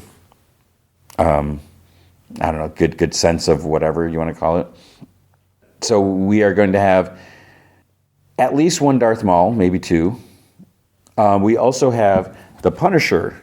What's it called? Punisher One Last Kill. So that comes out on Tuesday. And so maybe, we'll see. So we got that. The movie feature, so I debate about this. There's this movie coming out called In the Gray. It has Isaac Gonzalez. I really like Isaac Gonzalez. It has Henry Cavill. But it also has that guy who steals scarves. What's his name? Jake Gyllenhaal. It says revolves around two extraction specialists who have to designate a route of escape for a senior female negotiator. I think I watched the trailer. I saw something for it. It looks like it could be okay. I mean, you got the cast. The cast is probably going to sell it. I don't know how the story is. And I feel like I haven't really heard anything about that before this. So I do want to see it, but I'm not going to see it next week. Instead, I'm so glad I was worried my theater wasn't going to have this. I'm going to watch Obsession. So Obsession, I don't know if it's an A24 movie. I feel like it is. It says, after breaking the mysterious One-Wish Willow to win his crush's heart, a hopeless romantic finds himself getting exactly what he asked for. So basically this guy wishes this girl to fall in love with him or something like that. And then basically she becomes obsessed with him. And it gets creepy and dark. And so that's what we'll be talking about next week. And I think that's going to be it. And then comics and news. So I hope you are doing well. I hope you enjoyed this episode. Thank you for listening. I totally appreciate you. Let me know if you have any feedback on anything. I hope you're taking care of yourself. I hope you're finding time to do fun things. I hope you remember to get over here. And I hope you remember to be good to each other.